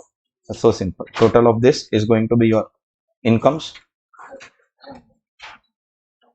4 lakh rupees, and total of this will be your expenses. This total 2 lakh 2,500. 4 lakh minus 2,000, 2 lakh 2,500 will give you PGBP of 1 lakh 97,500. Understood? This is how questions of PGBP, ladies and gentlemen, this is how questions of PGBP are going to be solved. Everyone is clear on this? Fantastic. Now, that was 56, 57, 58 onwards. No, we have some questions on presumptive taxation, which is the last concept still remaining. You are also marking, no, what questions are done, what not done. So 57, 58, 59, 60 and 61 will be done later. 62 is also a full-fledged PGBP question only, but 62 has the additional concept of partnerships. Partnerships get extra deduction of remuneration and interest paid to partners. So full PGBP will be tested with the additional adjustment of partnership. Okay, so 62, 63 etc will also serve as practice only. Some of them I will be doing, and of course if you want to do good in PGBP, there will be some questions which I will be giving you to solve, not request like I do for your additional question bank. This is not a request. If you don't solve these questions, that also by tomorrow's lecture, I am not giving you time till day after tomorrow. So vocal bamboo. Question number 62. Whatever I am doing, whatever I am not doing, I'll give you as homework. From the following information, compute profits or gains of business or profession of canvas BBC sales by sales 30 lakhs. Believe me, you should by now increase your speed. Income, credited, taxable, no effect. Next. 1 lakh 1,000. Income, credited, not taxable because this is IFOS, so less. Okay, next. Two purchases 20 lakhs. Expense, debited, allowed, No effect. Next. To business expenses 2 lakhs. No effect. Then they have given interest to partners A, B, and C at different rates. Please understand that this is as per books. Of course, the deduction will be given, but within the limit. So when we give that deduction, what do we do? For once, so we will add all of them, add as per books. Then whatever is within 40B limit, we will give deduction less as per tax. Okay. So add for now all of them, 1630 and 36,000. And next.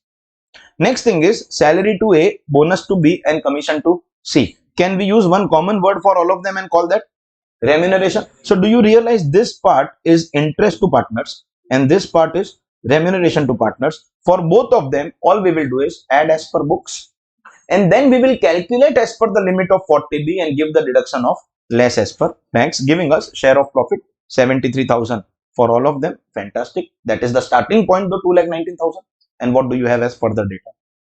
Out of business expenses 10,000 is penalty for violation of law. Okay, talk to this 10,000 only. Rest we'll do later. Expense debited, disallowed. Why? Law, not contract. So disallowed. What to do? Add. Okay. Further, it also includes 1 lakh paid to a resident professional without deduction of taxes. Expense debited, allowed. Why? बस ऐसे sir मन किया allowed तो allowed, disallowed.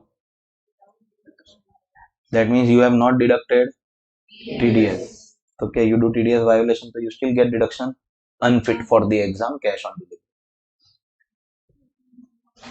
Allowed or disallowed का answer, if you don't know, you are not fit for the exam. Give me the correct answer. Disallowed. So add 1 lakh. Wrong.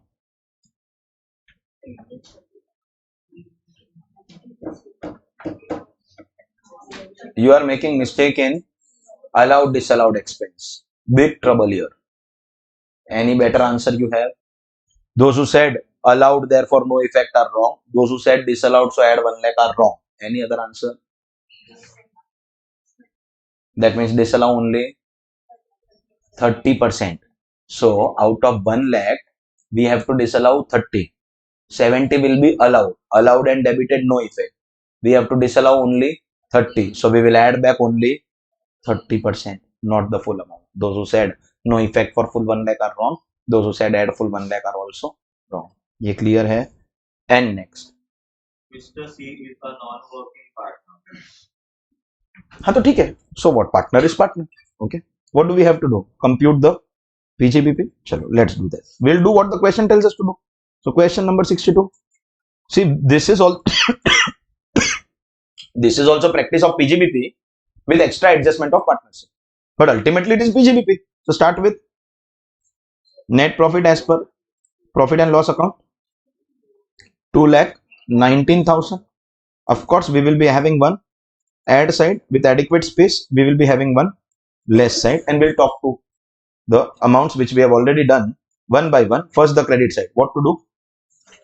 Add. Add how much? 1,01,000. Why? Because dividend is dividend. Dividend is IFOS. Okay. Next, the only thing worse than income allowed or income disallowed is dividend is dividend. If you know, it was like our standards are too less. Now we can't go below this. Next thing that I expect people to say is, sir, dividend is income. Thank you. After that, someone will say, sir, a company has paid dividend to its shareholders. For the company, it is income. Because if you can say dividend is dividend, then you can say anything, bro. Anything you can say. You have all the freedom. You have all the freedom. Fan is fan. AC is AC.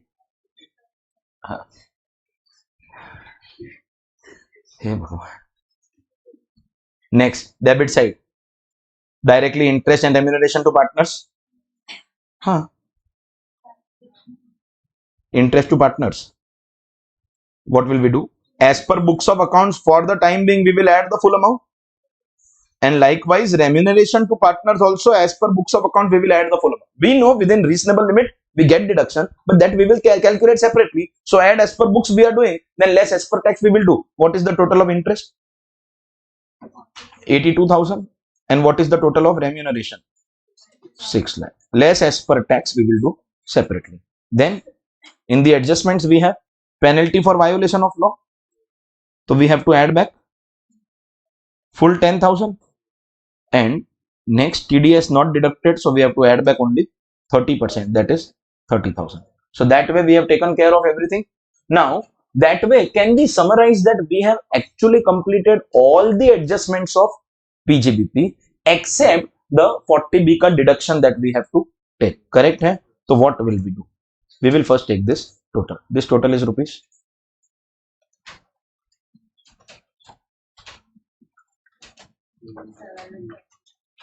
7,22,000. Aggregate it with the profit, so you will get 9,41,000. On the less side we have only one amount, so let this one amount go in the outer column in bracket, and we will get an amount of 8,40,000.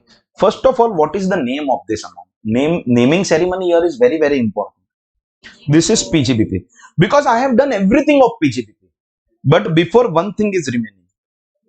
40B adjustments, wrong, because 40B adjustments will cover add as per books and less as per tax. I have already completed add as per books.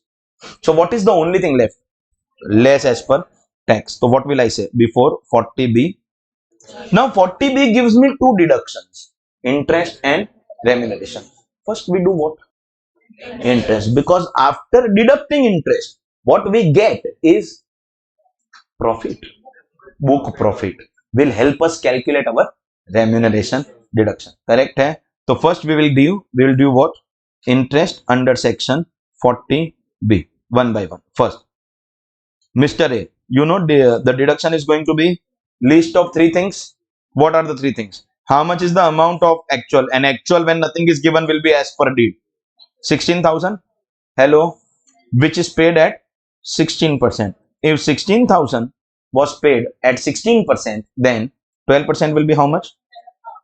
And therefore the deduction here will be 12,000. Similar format we will do Mr. B also. How much is the actual amount paid to him, which is also considered as per deed? 30,000.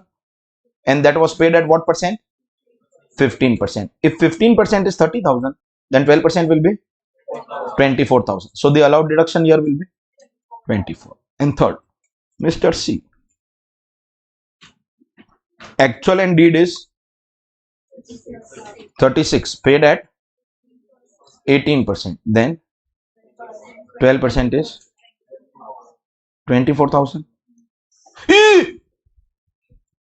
Sleeping partner, and therefore deduction nahi allowed. Allowed. Interest will be allowed. What is not allowed? So what is the total? 60,000. Yes. Correct hai? This amount, fantastic, that your calculator will bring. Your brain should speak about the particulars. Is this my PGBP? Because I have done everything. But one thing is remaining. Before remuneration deduction under section 40B, only one thing is left. If from this I subtract my remuneration, I'll get my taxable PGBP. Only one thing left. Give another fancy name for this. This amount can also be called as your book profit. This, ladies and gentlemen, is your book profit. Bolo yes or no?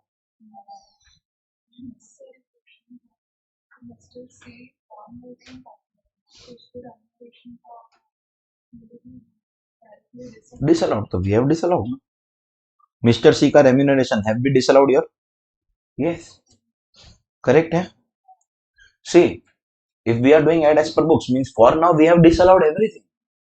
Correct hai? Fantastic. I'll come back to you in some time. Have we derived our book profit? From this book profit, what do we have to do? Give remuneration deduction under section 40B, because this is the only step remaining. There is an amendment. Till last year it was first 3,90,000. Now it is what? First 6,90%. So how much do you get? 5,40,000. And what is the balance? balance 1.8 lakh, we will take 60%. That will give us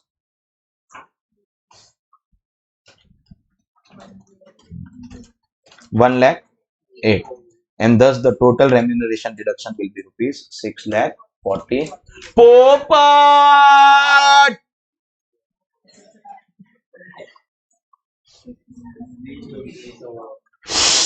Oh, studying direct tax is like getting married. Every time you think you are right, you are wrong. She will find out some mistake. She who? ICAI, mother body. ICAI. Every time we married guys, no, we feel that today I have not made any mistake. How dare she message me like this? Today I will go home and show her that today it was not my fault. Today you were wrong. Just when you are about to explain this, her reply is, why are you showing the finger? Hmm? Can't you talk politely? Whatever be the argument, but you should not be talking like this. How dare you show the finger? Argument goes down the drain because she is aware you are right. It comes down to this finger. That's CA ka direct tax ka subject. You are never right. You understood? Bro, that is what happens.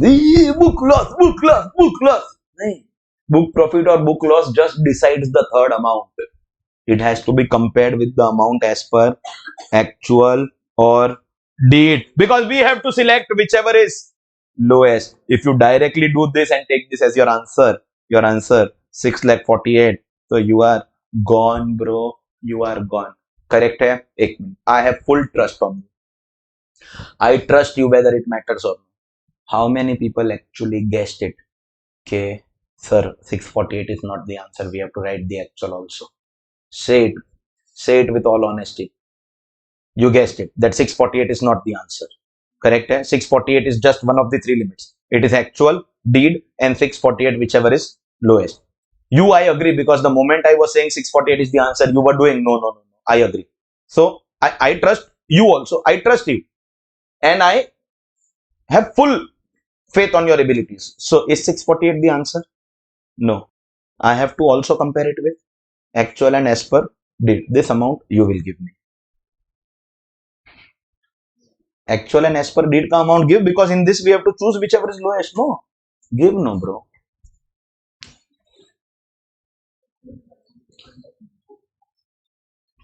We have disallowed that add as per books. May we have that amount already. If you want, I'll just scroll for you. So how much is that? You will say, huh? How much is that? अरे actual and deed, ये difficult part वाला you answered, तो easy part वाला what you're thinking so much? नहीं, एक minute. You say actual and deed how much? हाँ, आएगा ही नहीं. Bro, then what is the logic of add as per books and less as per tax? If that was within limit, then we have to give the deduction. Okay, it is added, so bus no need to give any deduction. You have added, that precisely means that you have to give the deduction. But you cannot be giving the deduction of 6 lakh 48 because that is one of the three amounts. What is the other amount? 6 lakh. 6 lakh. 9.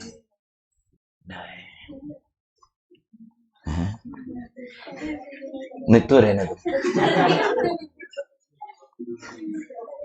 Was this your confusion? कि 6 और 3, was this what you were thinking? You said confusion हो रहा है. अबे were you thinking this बोलना? या झूठा. You will be taking remuneration of the working time. How can you not give deduction? If you do add as per books, you have to give less as per tax, but within the limit. So for now, we are disallowing everything so that we can calculate within the limit. While doing within the limit, there are three answers. The third answer is dependent on book profit, but the other two are actual and as per deed. And actual and as per deed will not include your sleeping partner, because as you only asked, sir, sleeping partner ka remuneration. Okay, so add side we have disallowed. Please be clear. And less side we won't consider it only, because sleeping partner remuneration cannot be considered. Understood? Bro, anything else is wrong. Anything else is wrong. Very rarely you get to see even CA final rank holder students come all the way here correctly. Very important section in CA final. This is your PGBP. You understood? So one mistake which you will make is directly taking 648, and second mistake that you will do is taking remuneration of C also, and 6 lakh will become your answer. So your answer is wrong. No. Fantastic. Question number 63. XN Company LLC is a partnership firm that furnishes the following profit and loss account for the previous year 25-26 by sales 2,92,000. Add less, no effect. No effect. To cost of goods sold 2 A credit side is not over. Net loss. You won't be doing add less, no effect of that. No, a pagal. That is starting point. Net profit or loss. Till now in all the questions it was positive figure. This time the question will start with the negative figure, and with which we will do add and less. Okay, next debit side. The cost of goods sold 2,80,000. Okay. Add less, no effect. No effect. Next. To other expenses 91,000. Okay. No effect. Next. Interest to partners 25,000. And remuneration 68. For now we know that these two are as per book, so we add, and then as per A, as per tax we less also. Correct hai? Continue. The other expenses debited include 13,600 not allowable under section 37 subsection 1 of the Act. Ridiculously easy adjustment. 13,600. Add less, no effect. Add because it is disallowed expense. Interest to partners is in excess by 7,100 not statutory allowable. You are required to complete. एक second. Let me explain what is this, because this is the most complicated line of the question. How much is the interest to the partners that we have paid? 25. Now this interest is within 12% or beyond 12%. They have not given any rate. See, if they say 25,000 is 25%, so we say 12% is how much? You understand or not? We don't have data. But then the adjustment is saying that this is excess over the allowed amount by rupees 7,100. Matlab, if we have paid 25,000, the actually allowed amount is only 18,000. No, 17,900. 17,900 is the allowed amount. Means what is the amount as per books of interest to partners? 25,000. And what is the amount as per tax allowed? 17. There are two ways in which you can now do it. Add as per books, less as per tax, which we have always done. Alternatively, see, when is this relevant? If you calculate it. If you say 25 is 25% or 12% is how much, like we did here. We actually calculated these amounts. But when they are only saying that the difference is 7,100, means what you have allowed, what you are allowed and what you have paid, the difference is 7,100. So what you can actually do, you want to guess? Add what? 7,100. If you add, no, you have done both. Think about it. Add 25 minus 17.9 is add how much? 7,100. So you can, in a question like this, give the net effect. So interest we will add only 7,100. Of course, remuneration we will fully add, because with that we will get our book profit or book loss. So they are asking you to compute the book profit, the permissible remuneration that will come to know once we do the book profit or book loss, and of course income. Do you understand? This answer, book profit, minus this answer, the remuneration deduction, equal to this answer, because from book profit when we give the deduction of remuneration, we get our taxable PGBP.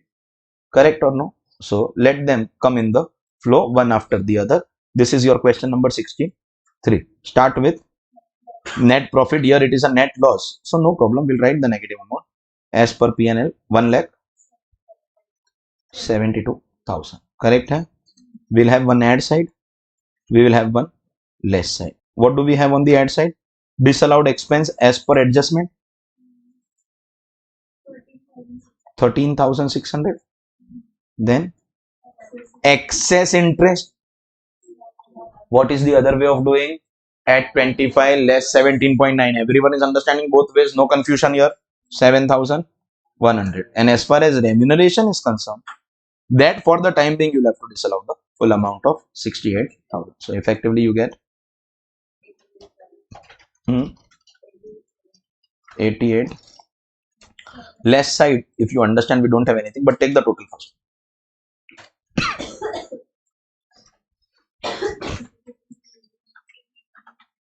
83,000. On the left side, I hope you understand we don't have anything for the time being because interest we have taken the difference. So can I call this the book loss? 83,300. Of course, this is not PGBP. First question is book profit or book loss. Book loss 83,300 because second thing that they are asking is the remuneration deduction. Correct hai? If it's book profit, so we have to apply slabs. But this is book loss. So we'll directly get our answer of rupees 4 per.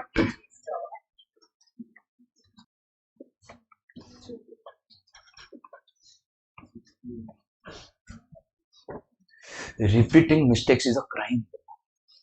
Crime. Like for example, coming late. Repeating mistakes is a crime. Making mistake is okay. Repeating is crime. You can't be directly taking 3 lakh. That is your overexcitement. It has to be whichever is lowest. So actual or deed or due to book loss. As per amendment, it is 3. Till last year, it was 1 lakh 50. Whichever is lowest, your answer will be 68,000. That's answer to the second question, allowable remuneration deduction. And finally, third question, what is the PGBP? Final answer. What was your book loss? 83,300. Because of book loss, we are giving limited remuneration deduction. Whichever is lowest, may we get our answer of 68,000. And what is our PGBP? 15,300. ताली बजाओ बच्ची के लिए. ताली एक minute. Minus a, so a minus b equal to minus a plus b. You have to add both of them and give the negative. एक चुप चुप चुप चुप चुप एक minute. Some are giving. If it is like this, no. One is positive, other is negative. Then the difference is your answer. When both are minus, no. So that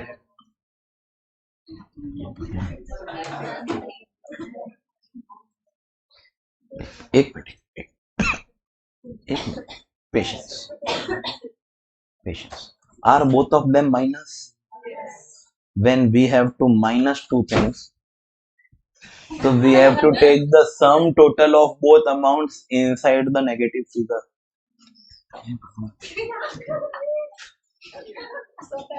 SP 12th standard में maths was optional. ऐसे नहीं. Hey Bhagwan, you all understood you don't have to take the difference. 15,300 नहीं.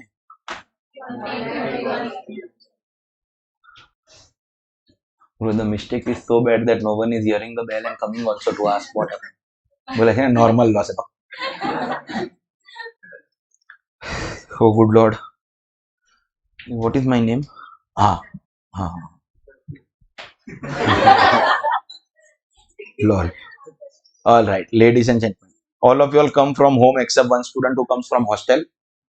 You take this H as whatever you want. But please mention that if I don't do this, all bones of my body will be broken in the next lecture.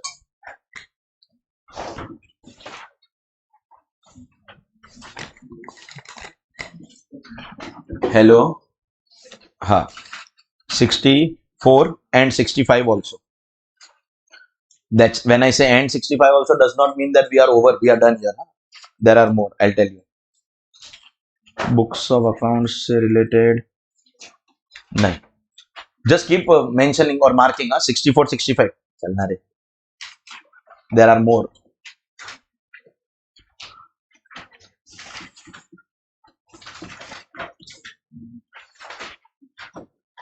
Sixty-six is not homework. I will do 66 with you right now. 64, 65 I have made you mark. 66 I am doing with you right now. Though it's a solved question, but I want to do it with you. Yes, please. As an individual has commenced business of setting up and operating a warehousing facility for storage of sugarcane and coconut oils edible on 1st April 24. He has incurred the following expenditure. 3 commencement expenses capitalized on 1st April 24. Sugarcane, coconut oils, land 20 lakhs, 30 lakhs, 10 lakhs, building 10 lakhs, 15 lakhs, 10 lakhs. Capital expenditure incurred during 24-25 Plant and machinery 5 lakhs, 6 lakhs, 2 lakhs. Net profit before depreciation and above expenditure. Sugar 12 lakhs, sugarcane 20 lakhs, coconut oil 15 lakhs. Compute income under the head profits and gains of business or profession for the previous year 24-20. Anyone wants to guess which part of the chapter is this question from? Specified business. Can I say we have three specified businesses given? No! This is specified business. This is agriculture produce specified business, but this is not. So in this business and this business, I will get deduction of capital expenditure. In this business, I won't get any deduction. I'll get depreciation. Means they have given us capital expense. Pre-commencement has been capitalized and current year also is given. In the first two columns, whatever capital expense given is given. Can I say we get deduction? That means my question is, will I get 100% deduction of all these expenses? No. Land I will not get. Land I will not get. But what about the other expenses? Will I get building and plant and machinery? Yes. In these two businesses, I will get 100%. And in this business, I will get 15%. Building maybe we will get 10%. And plant and machinery, we will get 15%. Do you understand what we have to do? Chalo. So what do we have? We have sugar, we have sugar cane, and we have coconut oil. First of all, the question has given us profit before these deductions, whether depreciation or 35 AD. What is that profit? 12 lakh, 20 and 15. Now we will see what is the expense that we have done. We are clear that land ka to we are not giving any deduction. What about building? In the first column, we will give full deduction 10 lakh. In the second column, we will give full deduction of 15 lakh. But in the third column, we will give only 10% depreciation. 1 lakh. Correct hai? And then let's talk about plant and machinery.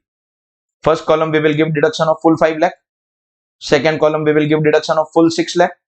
Third column, we will give depreciation on 2 lakh. Depreciation on 2 lakh will be 30,000, 0.3 because we are doing in lakhs. That means, can I say this is the deduction here? And effectively, the resulting profit that we will be getting is first column, loss of 3 lakh. Second column, loss of 1 lakh. And third column, profit of 13.7 lakh. All I have done is first two are specified. So capital expenditure full except land. And third one is not specified. So depreciation. So can I say the specified businesses are showing loss 3 lakh and 1 lakh? Total loss of 4 lakh. And the other business is showing profit of 13.7. So after I adjust these losses, I will pay tax on? No, you are not allowed to adjust. Very good. You are not allowed to adjust loss of specified business against your other profit. This 13.7 is your answer and these losses will be carried forward. You understood? Why? Because if we give this 4 lakh ka adjustment, it basically means that these expenses we are deducting here, which can't be allowed. Because it's a solved question, I did it like this. See, first business, coconut oil, 13.7, we got it. The other two businesses, we got the losses, 1 lakh and 4 lakh, 1 lakh and 3 lakh, total 4 lakh. But finally, the taxable answer will be 13.7 only because the losses are not allowed to be adjusted here. Are correct hai? Everyone? Okay. Chal rahe. Anyone has done any kind of black magic on my tab today? Bro, do better things.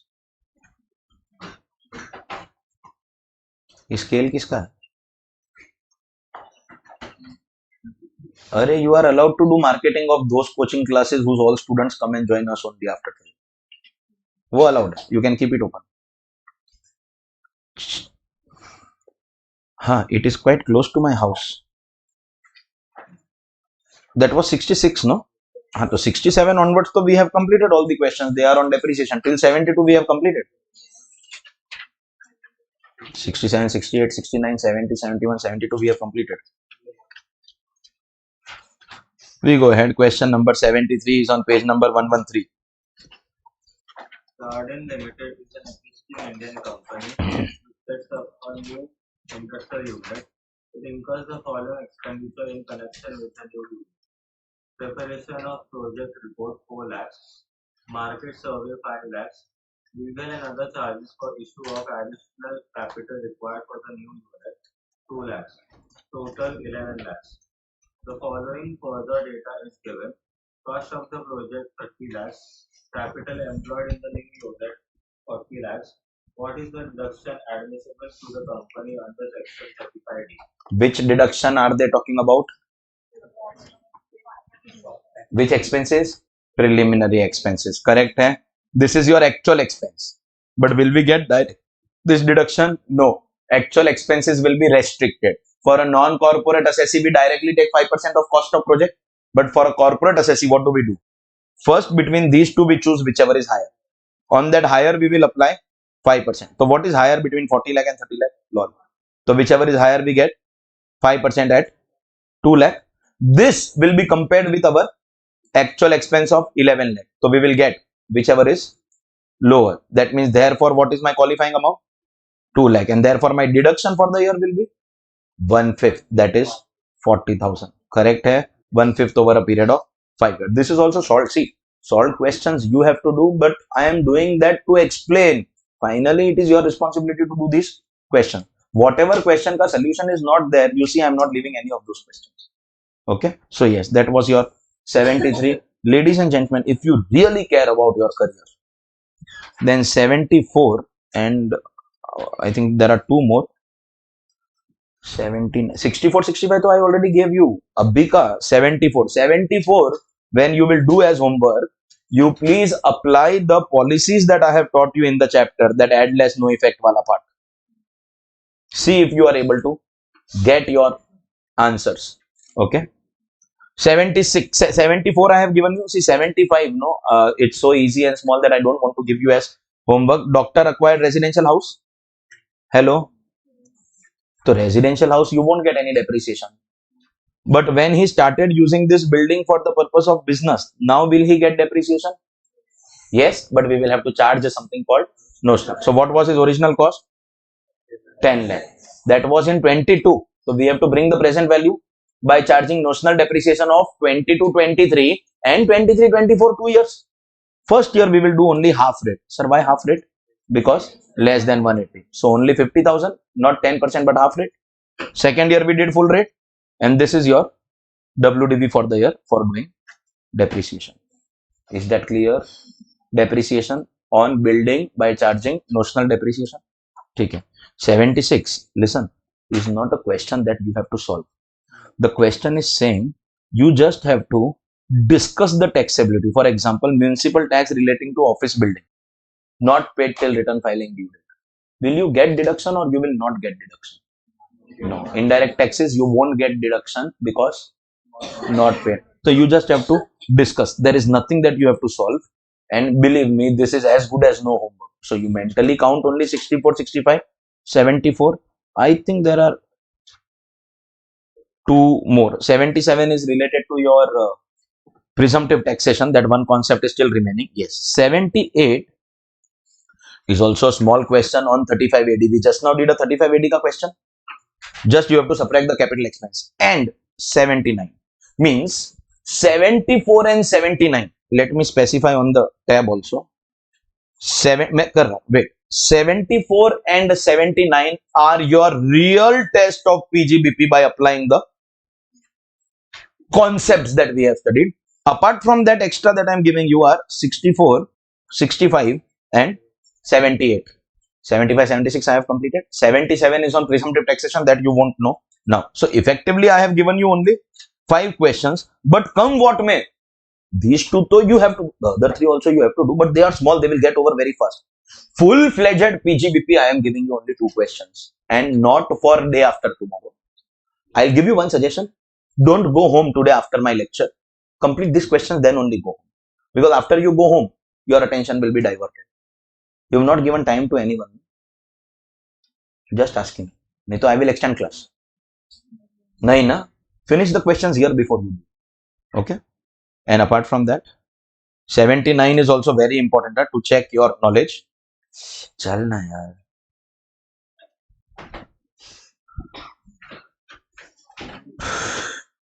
फालतू में it is wasting my time. Hang हो रहा. हाँ. And 80, 81. See, understand. Questions are in the nature of true or false. If you literally want me to do them with you. If I give them as homework, aisa lage sir gave so many things, but you count only 74 and 79 as the real homework. The others are very, very small. हाँ तो family planning expenditure incurred by a partnership firm is allowable. What do you think? True or false? False, because family planning expenses are allowed only for companies. Amalgamation expenses are fully deductible. No, 1/5 over a period of 5 years. Assessee made purchases of goods on credit but paid by cross check. Will this expense be disallowed? Listen, in the year in which you made the purchases, no, in that year, so you have already taken deduction. Now, while making payment, you violated, no. So in 25-26, answer is false. In 24-25, it is going to be allowed, but in 25-26, we will reverse the deduction that you have taken. So your thinking was right, but the disallowance will come when the violation took place. So, and the violation has taken place in which year? 25-26. So the deduction taken earlier, we will have to reverse. Ye clear hai? Similarly, there are a couple of things given under 81. You may solve it on your own. So conceptually, what we are left with is presumptive taxation and maintenance of books of accounts. We will see how much we can do in today's lecture, but we are of course starting capital gains tomorrow. We take a 10 minutes break and continue this chapter. Hey Bhagwan, ladies and gentlemen, boys and girls, Devyo, Sajjano, Mitro, welcome back. We are actually done with our chapter PGBP as far as calculation of the income is concerned, but certain general rules and regulations are remaining. We start with the first section, section 44AA, which is talking to us about something called maintenance of books of accounts. Section 44AA is talking about what, bro? Maintenance of. See, if we are doing PGBP, we at least understand one thing, that we have to maintain books of accounts. Without maintaining books of accounts, we will not know what is net profit or add or less. What have we done in this chapter? Taken the profit as per accountant and made the correction? No. So that profit we need. No. Without that books of accounts, we will never be able to do PGBP computation. If you don't have only the wrong profit, how will you derive the right profit? Section 44AA has answered two questions. Question number 1. Maintenance of books of accounts is mandatory for which assessee? Is everyone required to maintain books of accounts? And question number 2. In case books of accounts are mandatory, then what do you have to maintain? What exactly will be classified as books of accounts for the purpose of income tax? All that is given in 44AA. For this discussion, they have divided the taxpayer into two categories. Someone who is doing a specified profession, for them we have a separate rule, and anybody who is doing any other profession, there is separate rule. In fact, other than profession, don't forget, name of the chapter is business and profession. So anybody doing any kind of business will come in. See, business is sale of goods, profession is sale of service. As far as business is concerned, as far as sale of goods are concerned, everything will come here. But for sale of services, we are creating two categories. Specified is separate and other ka rule is same as business. Or let me put it this way: all business, all profession, all business, all profession, all business, all profession, except one for which there is different law, and that is specified. First question, please ask. Please ask. What is specified profession, for whom for whom we have created a separate rule? Specified profession has been defined in Rule 6F. Income tax rules. Following people will be declared as specified profession. All the people with professional degree, CA, CS, lawyers, they have professional degree, no? They have degree. Glass चाहिए खाली, हाँ एवढा नाही घेतो. CA, CS, lawyer, they have professional degrees. Doctor, engineer, architect. You see the thug life? Commerce in first line, science in second line. But then ultimately these are people with professional degrees. There is only one illiterate here. Most of them, all of them are educated, but one illiterate, film artist. And film artist does not cover only actors. Actor, music director, director, playback singer,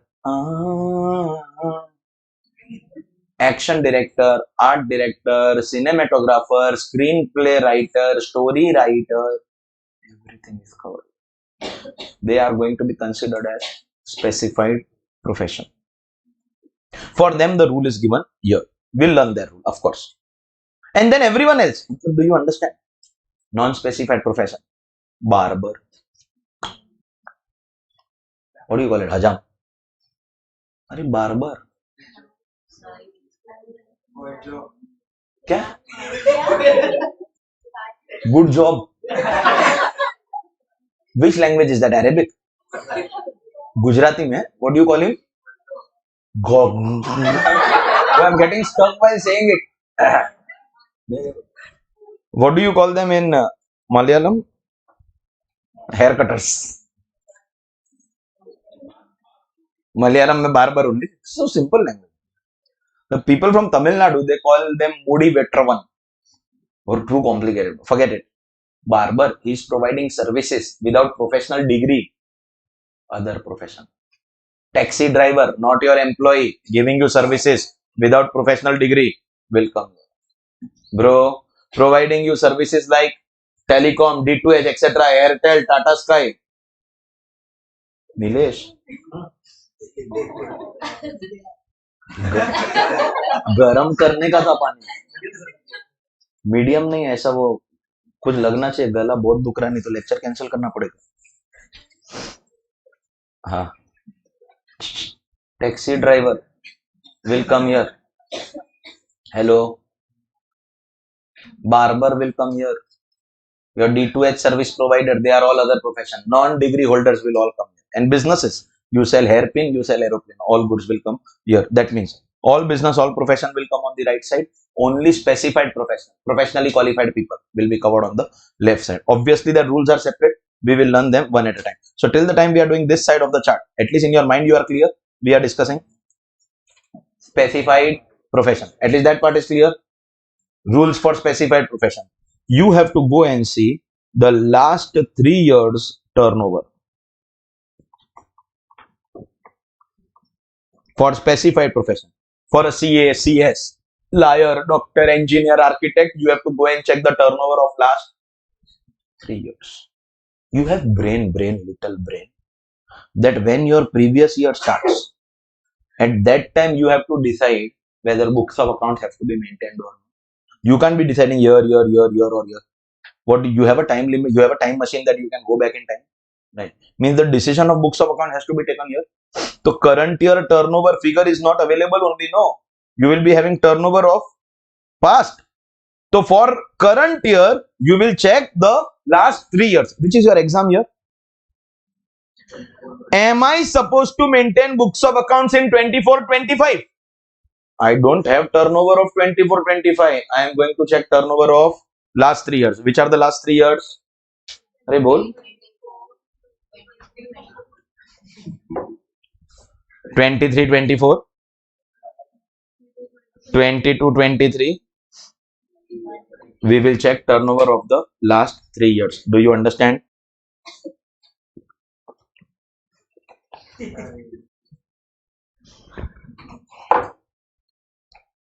Last 3 years ka turnover. Because we do not have data about current year turnover. Do you understand this? For specified profession, go and check turnover of the last 3 years. What are the possibilities? Possibility 1. All the 3 turnovers have exceeded rupees 1,50,000. Is it possible CA ka turnover last 3 years, 3 lakh, 4 lakh, 5 lakh? Are all 3 amounts greater than 1,50,000? Then you have to maintain books of accounts. When your turnover exceeds 150, in which year? All the three. So you will have to maintain books of accounts. Which books of accounts? In Marathi there is a proverb. Toch apla nehemicha. Don't worry, I will translate. Something that you have done all your life. What books of accounts? Journal, ledger, day book, purchase day book, sales day book, trial balance. Hello?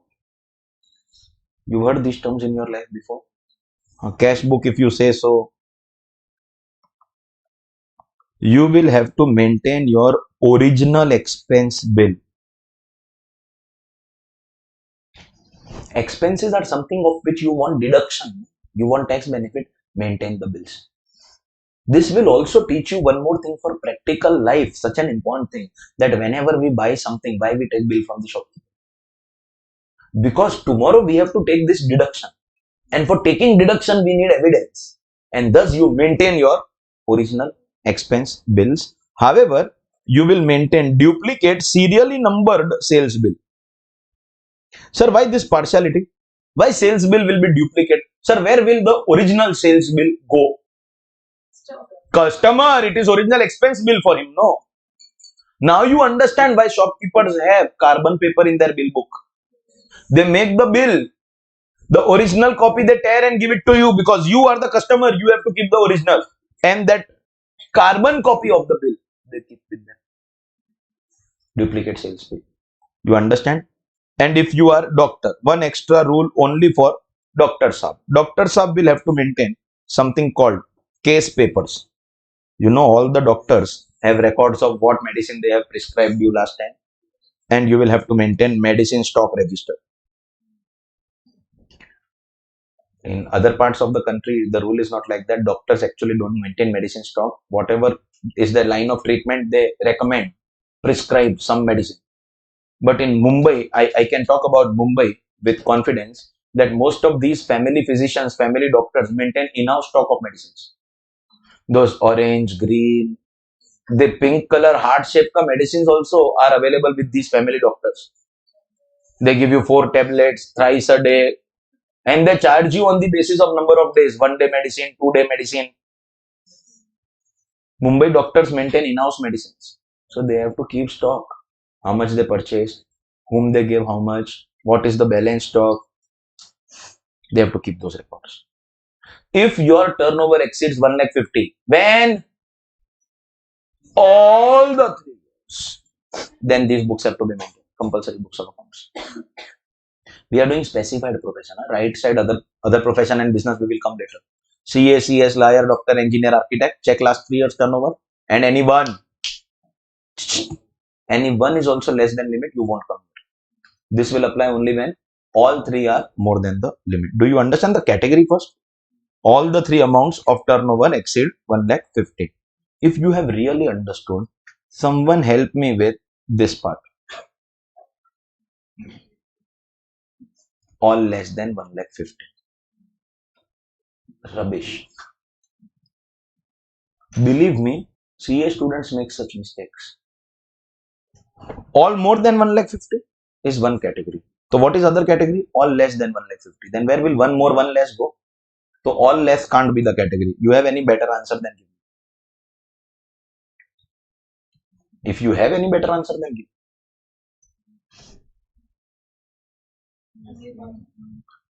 Less than 180? Less than or equal to? All less than or equal to 150? Wrong. Surprising. You would want to slap yourself with this mistake.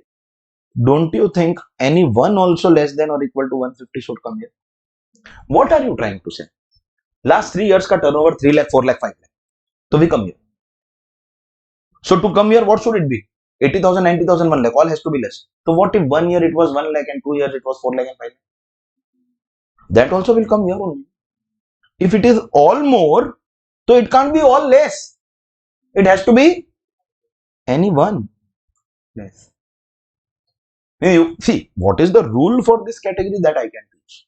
But you can't be making mistake in identifying categories. So specified profession will be divided in 2 categories. Category 1, all 3 greater than 1,50,000. Category 2, any one less than or equal to 1,50,000. Do you understand the difference? When it is all more than 1,50,000, at that time, what is the rule? Compulsory books of account, journal, ledger, everything. But when any one is also less than 1,50,000, then maintain any books of accounts that help your AO. AO is who? Your officer. What is his job in the income tax department? His job is to compute your NTTI. His job is to compute your tax so that he can recover that tax for helping the government. Anything that can help him is okay. We don't make a compulsory list of journal, ledger, trial balance, etc. We don't make a rigid list. You maintain anything as per your choice. Sir, not followed. Okay, fantastic. Can you see the honesty in my eye?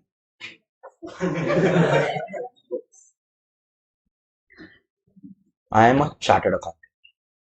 Do I look like one? Bro, I gave you the membership ID. What proof do you want after that? In case you were absent, I am a qualified chartered accountant. So, first of all, do I come under specified profession? This side of the chart. Because if I was not a CA, I would have come here. Okay. Second thing, once I am a specified profession, you have to go and check turnover. Bro, therefore, see the left side is all three more than 150. That means any one of the three turnovers less than 150, I will come on the right side. Bro, in my case, all the three were less than 150 last 3 years. Total collection for the year was less than 150 in all the 3 years. By the way, for coming year, you don't need all less than 150. You need any one. So, of course, any one was less than 150. Yes or no? No? No. Let us assume yes. So, less than 150. Will I come on this side of the chart? Now, continue checking the honesty. This is the real honesty test. Clearly observe kara.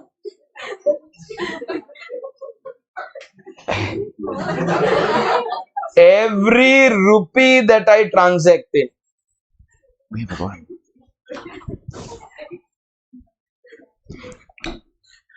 every rupee that I transact in, receipt or payment, I do it through banking channels. I was trying to show you the honesty towards the government. I don't take cash, I don't give cash. And these days things are very easy. Receive also UPI, pay also UPI. It is banking channel. If my assessing officer picks up my passbook, all the inflows are my PGBP income. All the outflows except personal payments are my PGBP expenses. My passbook can help him do this much. No other data required. Now read what I have written.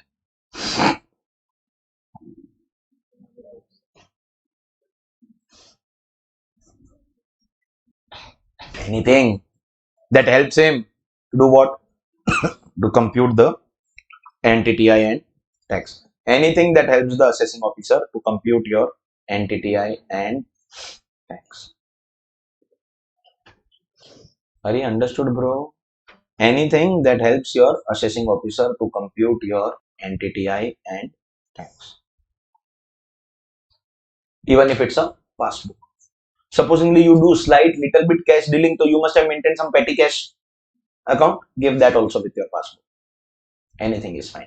So for a specified profession, when all the three turnovers exceed 1,50,000, then there is a compulsory list. But when any one is less than or equal to, then what do you have to do? Maintain any books of accounts that help your assessing officer to compute your income, to compute your tax. A passbook is also good enough. Are we clear about the rule applicable for specified profession? Fantastic. Now then, what do you mean by other? What are the rules for other business, other profession? For specified profession, we checked how many amounts? How many amounts? What amount? 3 amounts. What were those 3 amounts? Turnovers of the last 3 years. Here we will have to go and check 6 amounts. We will have to go and check last 3 years. So years are still 3 only. But in the last 3 years, what was the turnover and what was the profit? See, specified profession, we check only which figure? Turnover figure of 3 years. So turnover into 3 amounts. And we applied the limit of 1,50,000. But in this, we will check 3 and 3, 3 and 3, 3 and 3. 3 turnovers, 3 profit. So years are still 3. Last 3, matlab if I am still making books of accounts for 24-25, I will still go and check the same 3 years, 23-24, 22-23, and 21-22. The years remain the same 3 years, but this time in these 3 years, I am going to check 2 amounts. Which 2 amounts? Turnover and profit. So 3 turnovers, 3 profits. 3 turnovers, 3 profits will make the 6 amounts. In specified profession, we check only 3 turnovers. Here we will check 3 turnovers and 3 profits. So totally we will check how many figures? 6 figures. But yours are still 3. 3 turnover, 3 profit. You have brain to understand that there cannot be one limit on all the 6. See, here there was one limit on all 3 because all 3 were turnover. But here there cannot be one limit on all the 6. But at the same time, there can be one limit on 3 and one limit on 3. Means, can we say that there will be one limit on the 3 turnovers and there will be one limit on the 3 profits? At least that much, so you will agree, no? So what are the limits? The limits have been prescribed. Let us understand what are the limits. For turnover, the limit is 25 lakh, and for profit, the limit is 2.5 lakh. But this is applicable if the taxpayer is individual HUF. For taxpayers which are individual and HUF, the limits are 25 lakh and 2 lakh 50,000. 25 lakh ka limit will apply on turnover. So we will check 3 turnovers and apply the limit of 25 lakh. And we will check 3 profits and apply the limit of 2 lakh 50. But for other assesses, which are other assesses? Company firm AOP, turnover ka limit is 10 lakh and profit ka limit is 1 lakh 20,000 for others. While I am giving you all the possible data of 44AA, you all are CA intermediate students, you focus only on this much. This is all that is relevant. Because CA intermediate is about being able to solve questions of individual HUF. Not that I won't be doing company or firm ka tax rates, but I won't be spending too much of time on that. As long as you are understanding individual HUF ka solutions, we are ready for our exam. So you focus only on individual HUF. How many amounts are you checking? 6. How many years? 3. That means every year there will be 2 amounts. 1 turnover, 1 profit. So total 3 turnover and 3 profits. On the 3 turnovers, we will apply the limit of 25 lakh. Think about individual HUF. And on the 3 profits, we will apply the limit of 2 lakh 50. 2 lakh 50. Correct? Now, this time I won't tolerate a mistake. Okay? What do you have to check? Last time we saw all more than the limit or any one less than the limit. Correct? This time the rule is slightly different. This time the rule is if any one also is greater than limit. So you come on the left side. Please don't disappoint.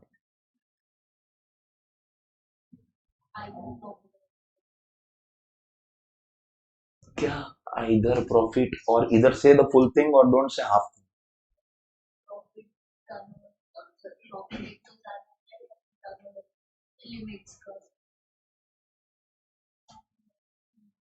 I am not asking this again. यहाँ पे what will you write? Is what I am asking. I am surprised. It cannot. CA students can't be talking like this.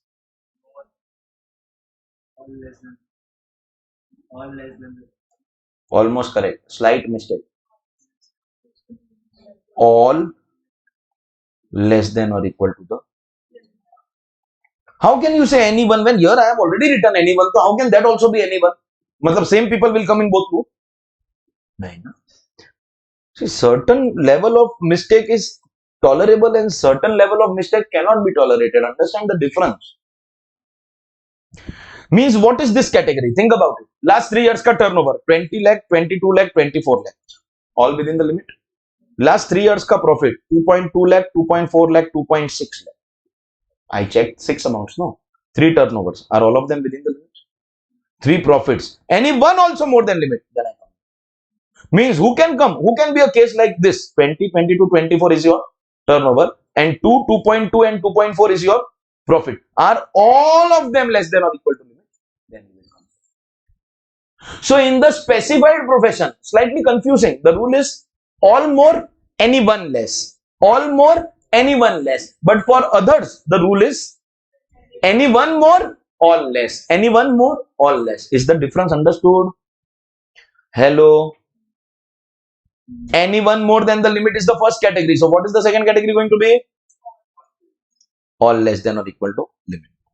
If any one also exceeds the limit, like the profit 2,60,000, maintain any books of accounts that help you to compute your income and tax. What is the rule for the right side of specified profession is the rule for the left side of other profession and business. Any one amount also exceeds the limit, then you have to maintain something. Something matlab what? Anything that can help the AO to compute income. It need not be a rigid journal ledger. Maintain anything, that is fine. ये clear है? And what about this? You understood 20 lakh, 22 lakh, 24 lakh. 3 turnovers within limit. 2 lakh, 220, 240. 3 profits also within limit. Are all the amounts within the limit? तो जा सिमरन जा. What Simran? No need to maintain any books of accounts. If all the 3 turnovers and all the 3 profits have been within the limits, then no need to maintain any kind of books of accounts. ये clear है? Everyone? Hello? That's your rule for maintenance of books of accounts. Our primary classification is going to be specified profession, everyone else. In specified profession, we have our educated people except Phil Marcus. In other profession and business, we have everyone in the world. Specified profession, we will be checking only 3 turnovers. But in other cases, we will be checking 3 turnovers, 3 profits of the same.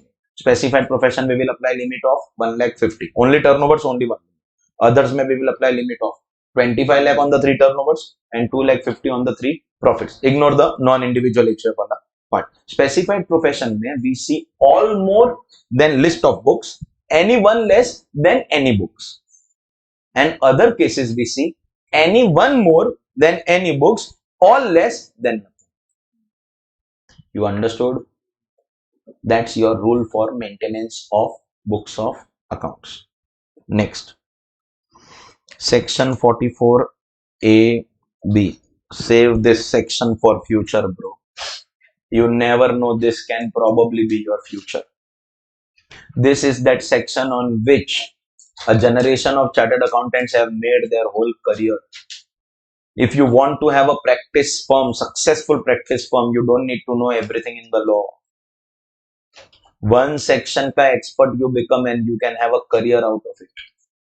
The concept of tax audit. Okay. The concept of tax audit. What is an audit?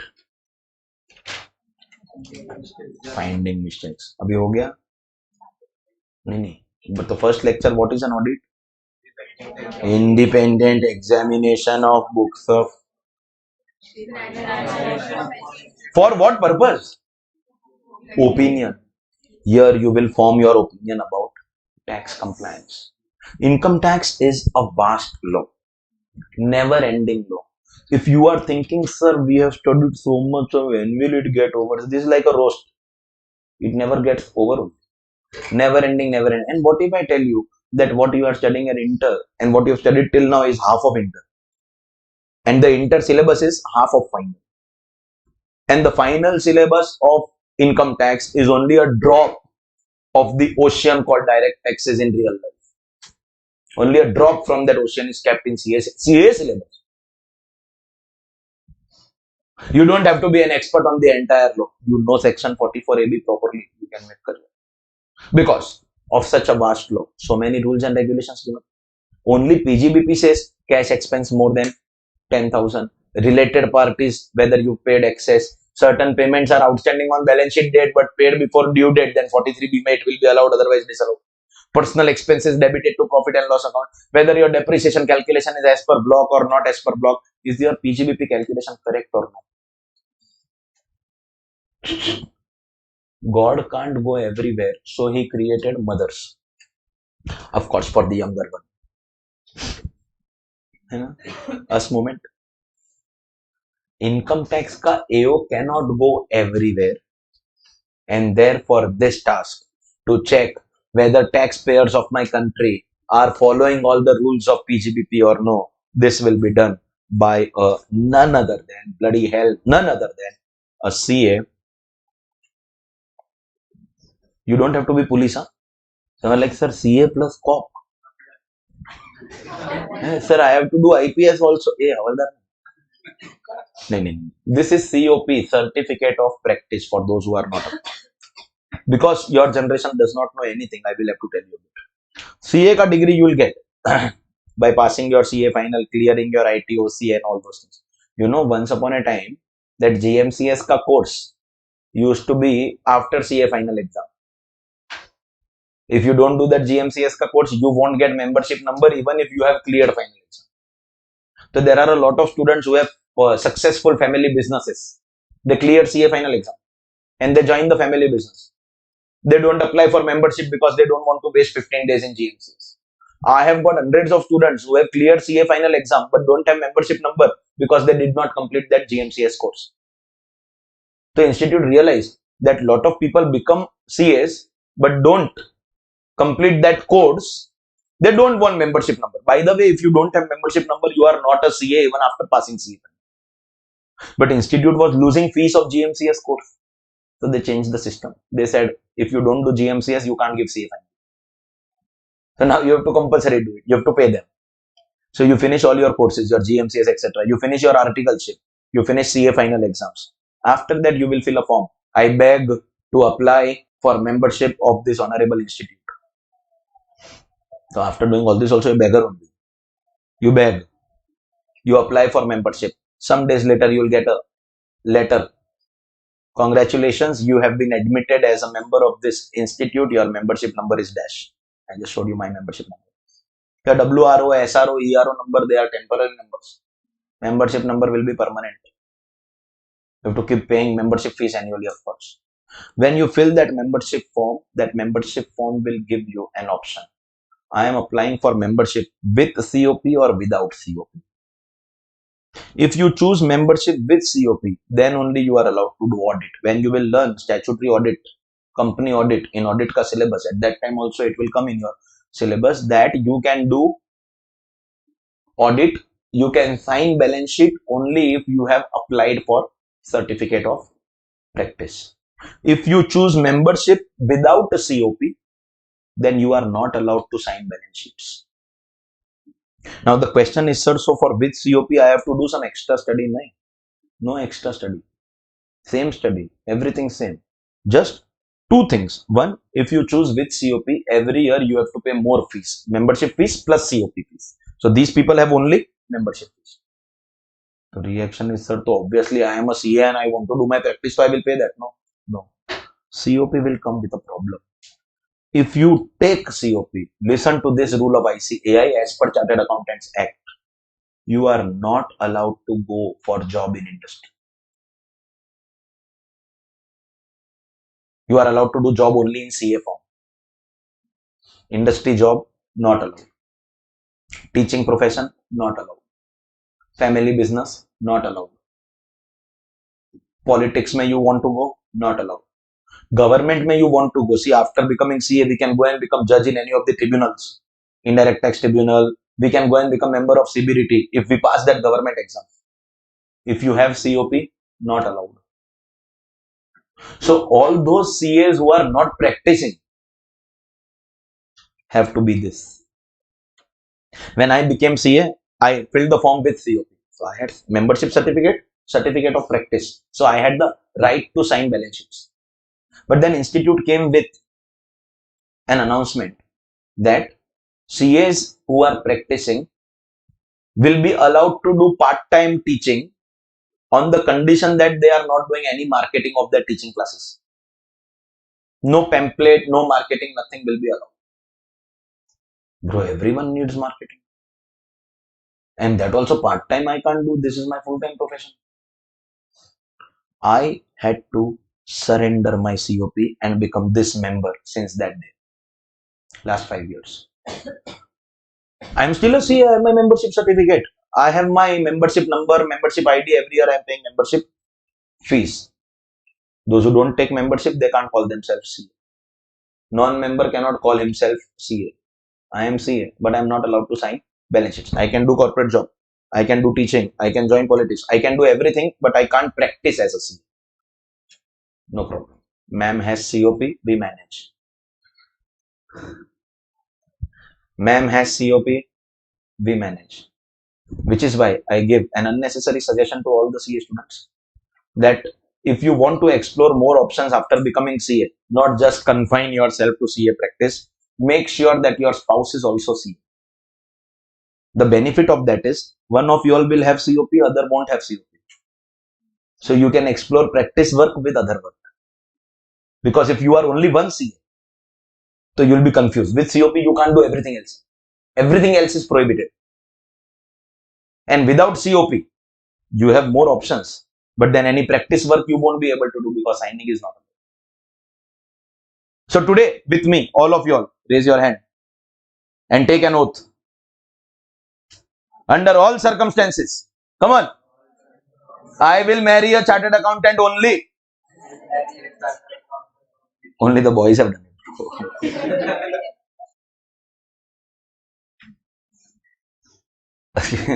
I thought Rushet ka condition was, sir, anyone is okay, sir. I don't have too many options, and everyone is saying no only.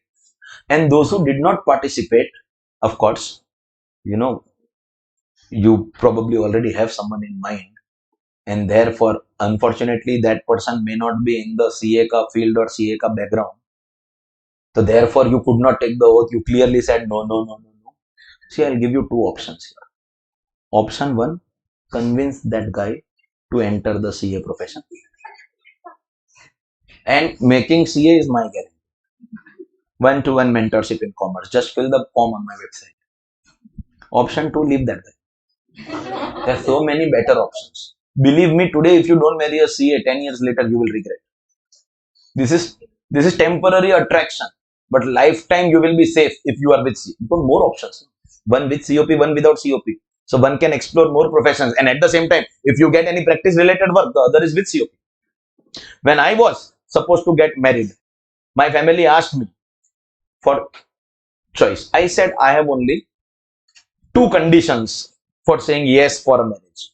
One, it has to be a female. Bro, obviously no. Obviously I'm saying just say yes. Obviously no. Matlab, I don't have any weird fantasies in life. And two, of course, matlab just in case. Two, it has to be a chartered accountant. Female chartered accountant is my only condition. Everything else I will manage. Does not have brain, I will manage. It is possible you clear CA, you don't have brains. There are so many such people. Because always approached keeping exam in mind, nothing else in mind. So everything else I will manage. Hello. I did not know that she will have so much brain that I will never be able to lie. I have stopped also. Starting mein I used to, but I used to get caught. And then since that day, I go and speak the truth only, except neighbor's wife. Of course, everything else I speak the truth. I am very careful. This truth I don't speak in front of her. Don't screen record this video and send it to her, please. Well, sir was saying this in class. Because anything said in class cannot be proven without evidence. Just in case. So listen, ladies and gentlemen, make sure that one of you all are with COP, other without COP. Because if you want to practice, if you want to do audit, COP is compulsory. No extra qualification. A CA without COP is also a CA, can explore all professions. Job, startup, politics, business, everything is allowed. But if you hold COP, you can't do anything else. Is institute ka rule. Because you can't be holding COP and doing other profession. Then why are you wasting our COP? You understand or no? So audit can be done only by CA holding COP. Same condition you will see in company audit also when you learn that. That is called statutory audit. Statutory audit will be done by a CA holding certificate of practice. Company audit has not started. Now, one day you will do it. CA holding certificate of practice. Why is this audit being done? To check compliance of income tax law. Income tax is a vast law. Whether you have complied with this law start to end or not. PGBP only 48(2), 48(3), 43(b), 37(1), whether you have complied or not. As an auditor, you all said this now, independent examination and expression of opinion. He will come and give opinion on compliance with income tax. See, in company audit, he will check compliance of Companies Act, but here he will check compliance of Income Tax Act. There is a standard report format. You have to say, any excess payment to relative, write the amount as a CA. Any cash payment more than 10,000, write the amount. Any indirect tax is not paid up to due date of return filing, write those amounts. Any change in method of depreciation, any change in method of stock valuation, you have to write all those amounts and sign it. As a CA, you are making that report and you'll be getting paid. Achha, that report making is so easy that when you will hire junior articles in your firm, no, they will also be making those reports. You will go and learn how to make audit report as an article. If your firm is allowing you to do tax audit, then you have to do that reporting. It's a form 3CD. Ready-made particulars, you just have to write the amounts. Article will write all the amounts. The partner will come and check one or two important amounts, finally sign and get paid for signing, not the article. Who will get paid for signing? The CA. And show me any other course which pays you only for signing. Monopoly. No other organization or professional degree is allowed to sign a tax audit report, a company audit report. Audit ka exclusive power is available to Chartered Accountancy. Show me a course which gives you this power at this cost of acquiring it. Financial cost. Huh? I am not talking about physical and mental because that cannot be counted. That is infinite. The physical burden on you, the mental burden on you is infinite. I am with you. The statutory powers, the monopoly power and the low cost of this course. If any other course can compete, then show it to me. I will quit teaching this and teach that course. See, how does it matter to me whether CA or CS? Taxation is everywhere. I have to teach all of them. Everyone has to. If you say CA is not good, I can teach CS students, CMA students, same video lectures they are buying. In commerce, there was not, there is not, and there will never be a better course than Chartered Accountancy. Screen record this part and show this to those stupid influencers who have been paid by ACCA and CP and all that to make those statements. Don't do CA in 2024. Matlab 25 mein you can do. Do the following courses. Read the caption. CPA ka package, CMA ka package. Then I request, Didi, Bhaiya, please have a healthy debate. They neither reply nor block.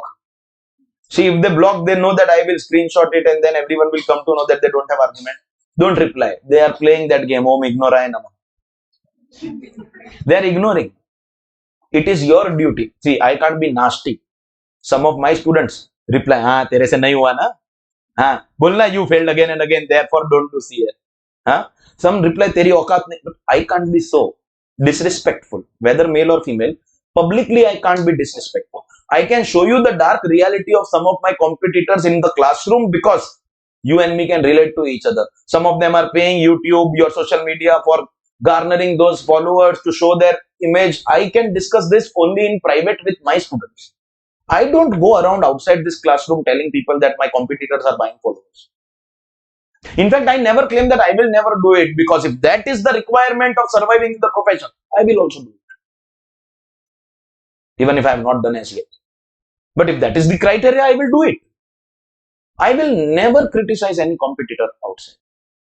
Within my classroom, it's a personal one-to-one sharing that I can be doing with my students is the only place where I will do it. There cannot be a better course than Chartered Accountancy.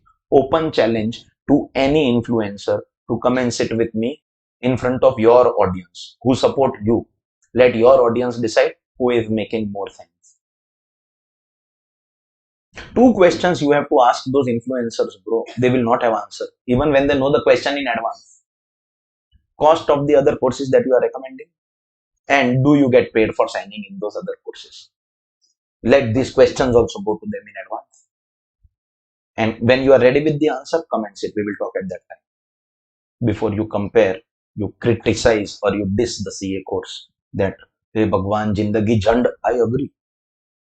8 hours you have to tolerate a coaching class. Even if the benches are with cushion, the cushion also becomes warm. I agree. But you are only thinking of the present, not 5 years in the future. So yes, ladies and gentlemen, company audit, monopoly power. Tax audit, what do we have to do? We have to make that report. Report ka format is ready. Articles will make it. Only first day you have to teach them. Then they will make it. You keep on signing. And any client will easily pay you between 50,000 to 2 lakh based on how big the client is. Big firms charge more. They charge 10-15 lakh for one audit report. 50,000 to 2 lakh is the range. Supposingly you charge 1 lakh also, and you have only 25 clients of tax audit, means you are working only in that audit wala month October. Collection will be 25 lakh. For making 25 reports, you don't need a very big office, too much of staff. CA firm can be started in a 100 square feet area. Bro, without office also you can work from home. Taxation has become so easy. In auditing, you need to go to client office. But still, you need office for some, decent respect. 10,000 per month ka rent pe na, you'll take a small 100 square feet office with only one staff. Your monthly expense on that staff plus office rent plus electricity won't be more than 25 to 30,000 rupees. Including rent, including that staff ka salary, including your electricity expenses. That's annual amount of 3 lakhs. Oh bro, make it double. Chalo, you need a little bigger office, or you are not able to get an office in 10,000. Make it double. Bigger office, 2 staff, little more electricity. 7 lakh 20. Make it 8 lakh rupees. You are still taking home an average profit of 1 lakh per month. For a small setup, 1 lakh per month is not bad, and you are the boss. Not that 15 minutes you are late, so we will mark you absent half. And that's only the start. 25 good clients can give you the start. Believe me, CAs one generation before us who are running small CA firms have such kind of setup. Only make tax audit report. Rest of the year they are relaxing. Now with this, you will get some GST related work also, because same people want work. Big company will have directors, their spouses, their HUF. They all want to file income tax return. That work will parallelly come. Easily one file 2 to 5,000 you can charge. And you don't have to do all the work. You get one full company, assign it to one team in your office. That company ka audit, all the individuals of that company ka returns, that GST work, that TDS work, everything. That team will do. Fixed salary, and you take all the fees from the clients. Start is very difficult, but there is nothing like this. This generation of kids does not think about CA practice. Think about it. It's a very, very good area. And there is no competition, because amongst your friends only you discuss how many people are desirous of opening a CA firm. The number is 0. 0. No one even thinks about it. But think that is also an option available to you. But the only reason why this generation, impatient generation, does not think about it, that the gestation, the time taken to become profit making, to develop those 25 clients, maybe 4 or 5 years. Starting ka 2-3 years, you may not have anything. You may probably be into losses. Which is why your generation does not have the patience, because as sir has said, first day I will get you 1 lakh per month. Then why get into the headache of having that office and then paying the rent and then making the losses, or I may or may not have the client? Why get into the headache? Job is giving me 1 lakh per month. Let's start with that. And then the tendency of remaining an employee forever. You decide whether you have that entrepreneurship hunger or no. If you have, then practice is also an option, and only you will be allowed to do this. But then do you understand? We can't make every business undergo audit. Somebody who is selling street food will also have a business, no? We can't force everyone to get an audit done. So we have kept a criteria. If you are in profession, that means you are selling services, audit is applicable only if your turnover exceeds 50 lakh rupees. Anybody in profession, audit is applicable only if turnover exceeds 50 lakh. But if you are in business, audit is applicable if your turnover exceeds 1 crore rupees.